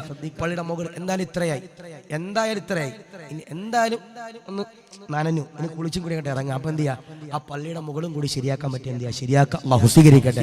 അല്ലാഹു കബൂൽ ചെയ്യട്ടെ. മനോഹരമാകുന്ന മസ്ജിദാണ്. അല്ലാഹു സ്വീകരിക്കും. ഞാൻ പറഞ്ഞ വെറുതെ അൽ അഫ്ളലുൽ ബിലാദി ഇലല്ലാഹി മസാജിദുഹാ. ഈ ദുനിയാവിൽ അല്ലാഹുവിന് ഏറ്റവും കൂടുതൽ ഇഷ്ടപ്പെട്ട ഭവനം ഈ പള്ളിയാണ്. അപ്പൊ അല്ലാഹുവേ, ആരെല്ലാം അതിനു വേണ്ടി സ്വതക്ക കൊടുത്തിട്ടുണ്ടോ റഹ്മാൻ അല്ലേ? കുറെ പേര് ഖബറില, അല്ലാഹു അവരുടെ ഖബർ നീ വിശാലമാക്ക റബ്ബേ, സ്വർഗ്ഗം കൊടുക്ക റഹ്മാനെ. പ്രവാസികൾ പൈസ എന്നവരില്ലേ, പ്രവാസികൾ ഒരുപാട് പേരുണ്ട്. അല്ലാഹുവേ, അവർക്കെല്ലാം നീ മനസ്സിന് കരുണ കൊടുത്ത് അനുഗ്രഹിക്കണേ അല്ലാ. പടച്ചവൻ ഇസ്സത്ത് നൽകി അനുഗ്രഹിക്കണേ അല്ലാ. പടച്ചവൻ അവരെ നീ ഒറ്റയ്ക്കാക്കല്ല റഹ്മാനെ റബ്ബേ. ഇൻഷാ അല്ലാഹ് ഇനി വേറെ ഒന്നുമില്ലല്ലോ. ഇനി ദുആ ചെയ്തതിന് ശേഷം ഇനി പൈസ ഒന്നും ഇല്ലെങ്കിലും കുഴപ്പമില്ല, ഒന്ന് കൈപിടിച്ച് മുസാഫത്ത് ചെയ്ത് പിരിയണം. അല്ലാഹു സ്വീകരിക്കുമാറാവട്ടെ. എല്ലാവരും എണ്ണീക്കോ, ബുദ്ധിമുട്ടില്ലെങ്കിൽ പോകാനല്ല കേട്ടോ. പ്രായമുള്ളവർ വേണം ഇരുന്നോ, കുഴപ്പമില്ല. ഉസ്താമ ഇരുന്നോ. ഇൻഷാ അല്ലാഹ് മോശമല്ലോ എണ്ണീപ്പിക്കണം. ഇൻഷാ അല്ലാഹ് ഒരു 3 സ്വലാത്ത്. സല്ലല്ലാഹു അലാ മുഹമ്മദ്, സല്ലല്ലാഹു അലാ മുഹമ്മദ്, അല്ലാഹുമ്മ സല്ലി അലാ മുഹമ്മദ്. അല്ലാഹു സ്വീകരിക്കട്ടെ. അല്ലാഹു കബൂൽ ചെയ്ത് അനുഗ്രഹിക്കുമാറാവട്ടെ. അല്ലാഹു റാഹത്തിലാക്കി അനുഗ്രഹിക്കുമാറാവട്ടെ. الحمد لله رب العالمين حمد يوافي نعمه ويكافي مزيدا. اللهم صل وسلم وبارك على رسولك سيدنا ومولانا محمد. رحم رحيമായ കരുണയുള്ള ദയാലുവായ അല്ലാഹ് കബൂലാക്കണേ അല്ലാഹ്, സ്വീകരിക്കണേ അല്ലാഹ്. പടച്ചവനെ അനുഗ്രഹങ്ങൾ ചൊരിഞ്ഞു നൽകണേ അല്ലാഹ്, ഈമാൻ നൽകണേ അല്ലാഹ്, സന്തോഷം നൽകണേ അല്ലാഹ്, ഇസ്സത്ത് നൽകണേ അല്ലാഹ്, സലാമത്ത് നൽകണേ അല്ലാഹ്, അഭിവൃദ്ധി നൽകണേ അല്ലാഹ്. പടച്ചവൻ ഇവിടെ വന്നിരുന്ന സാധുക്കൾ അവരുടെ പാപങ്ങൾ പുറത്തു കൊടുക്കണേ അല്ലാഹ്. സദഖ കൊടുത്ത പാപങ്ങളുണ്ട്, കബൂലാക്കണേ അല്ലാഹ്. മൺമറഞ്ഞു പോയ കുടുംബാദികളുടെ ഖബർ വിശാലമാക്കണേ അല്ലാഹ്. സ്വർഗ്ഗം കൊടുക്കണേ അല്ലാഹ്, നരകം ഹറാമാക്കണേ അല്ലാഹ്. മദീനയും മക്കയും കാണാതെ മരിപ്പിക്കല്ലേ അല്ലാഹ്. മദീന ഞങ്ങളുടെ ജീവനാണ് അല്ലാഹ്, മദീന ഞങ്ങളുടെ പ്രാണനാണ് അല്ലാഹ്. അസ്സലാ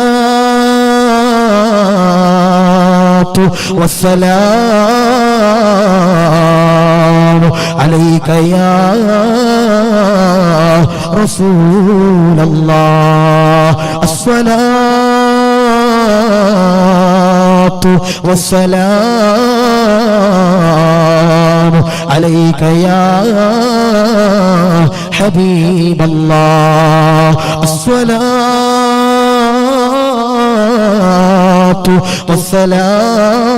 والسلام عليك يا നബി അല്ലാഹ് ഞങ്ങളെ ചൊല്ലിയ സ്വലാത്തുകൾ റബ്ബേ മദീനയിലേക്ക് നീ എത്തിച്ചു കൊടുക്കണേ അല്ലാഹ് പടച്ചവനെ ക്യാൻസർ തരല്ലേ അല്ലാഹ് ബ്രെയിൻ ട്യൂമർ തരല്ലേ അല്ലാഹ് മൈഗ്രെയിൻ തരല്ലേ അല്ലാഹ് കാലവിപത്തുകൾ തരല്ലേ അല്ലാഹ് ഇന്ന് ഭക്ഷണം നൽകിയ വീട്ടുകാർ അവർക്ക് നീ സ്വർഗ്ഗത്തിന്റെ ഭക്ഷണങ്ങൾ കൊടുക്കണേ അല്ലാഹ് ഈ പള്ളിയുടെ ബാക്കിയുള്ള പണികളെല്ലാം എത്രയും പെട്ടെന്ന് പൂർത്തിയാക്കാനുള്ള സൗഭാഗ്യം തരണേ അല്ലാഹ് അതിനുള്ള മജ്ലിസാക്കണേ അല്ലാഹ് പടച്ചവനെ അദബ് നൽകണേ അല്ലാഹ് പടച്ചവനെ എന്റെ കൂടെ വന്ന അബൂ തുരീഖ് എന്ന സഹോദരന്റെ ജീവിതത്തിൽ ബറക്കത്ത് കൊടുക്കണേ അല്ലാഹ് സിദ്ദീഖിനെ പോലെ ഹക്കീമിനെ പോലെ ഇസ്മായിലിനെ പോലെ ജുറൈജിനെ പോലെ ഷംനാദിനെ പോലെ എത്രയോ പാവങ്ങളുണ്ട് അല്ലാഹ് അവർക്കെല്ലാവർക്കും നീ ഖൈർ കൊടുക്കണേ അല്ലാഹ് അവരുടെ ദാമ്പത്തിക ജീവിതത്തിൽ ബറക്കത്ത് കൊടുക്കണേ അല്ലാഹ് നാഥാ കടങ്ങൾക്ക് നീ സലാമത്ത് തരണേ അല്ലാഹ് പടച്ചവനെ നാഫിയ ഇൽമു നൽകി അനുഗ്രഹിക്കണേ അല്ലാഹ് സിദ്ദീഖിന്റെ പ്രിയപ്പെട്ട മാതാവിന്റെ രോഗങ്ങൾക്ക് ശമനം കൊടുക്കണേ അല്ലാഹ് പടച്ചവനെ ഹക്കീമിന്റെ ജീവിതത്തിൽ ബറക്കത്ത് കൊടുക്കൂ റബ്ബേ ഒരുപാട് പ്രതിസന്ധികളും പ്രയാസങ്ങളും നൊമ്പരങ്ങളും പറഞ്ഞു അല്ലാഹ് മാറ്റണേ അല്ലാഹ് മാറ്റണേ അല്ലാഹ് മാറ്റണേ അല്ലാഹ് കാനങ്ങാടുള്ള ഷാഫി എന്ന സഹോദരനല്ല പടച്ചവനെ ഉസ്മാൻ എന്ന സഹോദരനല്ല ദീനു വേണ്ടി ഒരുപാട് സമ്പത്ത് കൊടുക്കുന്ന പാവങ്ങളാണല്ല അവരുടെ കുടുംബത്തിലും ബിസിനസ്സിലും മക്കളുമെല്ലാം യാത്രയിലെല്ലാം ബറക്കത്ത് കൊടുക്കണേ അല്ലാ കണ്ണേറിയ തൊട്ട് കാത്തിരിക്കണേ അല്ലാ പടച്ചവനെ പഠിക്കുന്ന സമയത്ത് എനിക്ക് ഭക്ഷണം നൽകിയ ചാലിയത്തെ പാവപ്പെട്ട വീട്ടുകാർ അവർക്ക് നീ സ്വർഗത്തിന്റെ ഭക്ഷണങ്ങൾ കൊടുക്കണേ അല്ലാ ഈ പള്ളിക്ക് വേണ്ടി ഓടുകടന്ന പരിപാലകർ പലരും ഇന്ന് ഖബറിലാണ് അല്ലാ സ്വർഗം കൊടുക്ക റബ്ബേ ഖബർ വിശാലമാക്ക റബ്ബേ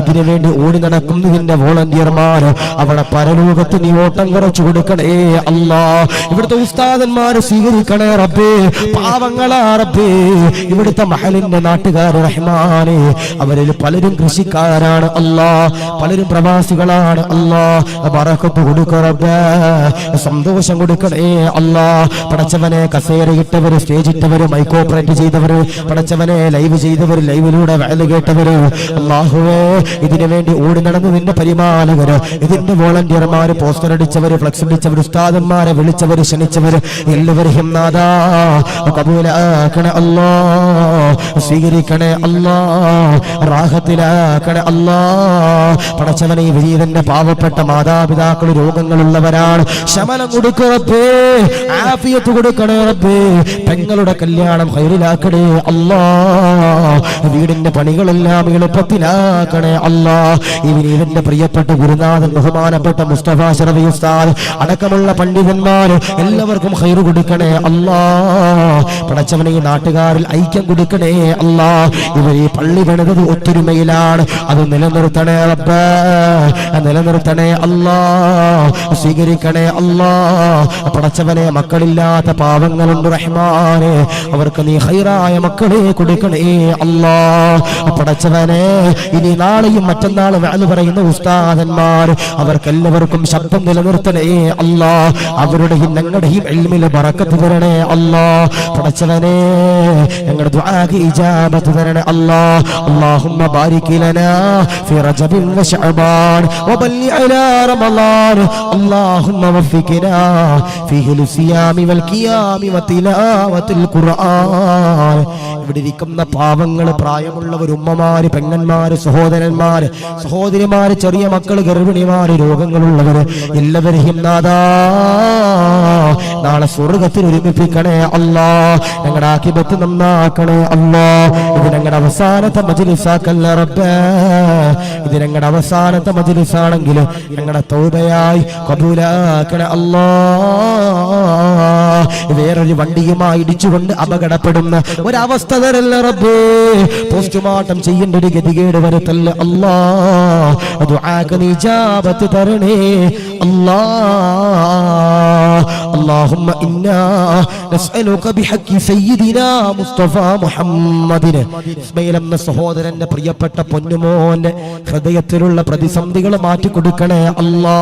ചെറിയ മകനാണ്, ആഫിയത്ത് കൊടുക്കണേ അല്ലാ, ദീർഘായുസ് കൊടുക്കണേ അല്ലാ. ഞങ്ങളുടെ ദുആക്ക് നീ സ്വീകരിക്കണേ അല്ലാ.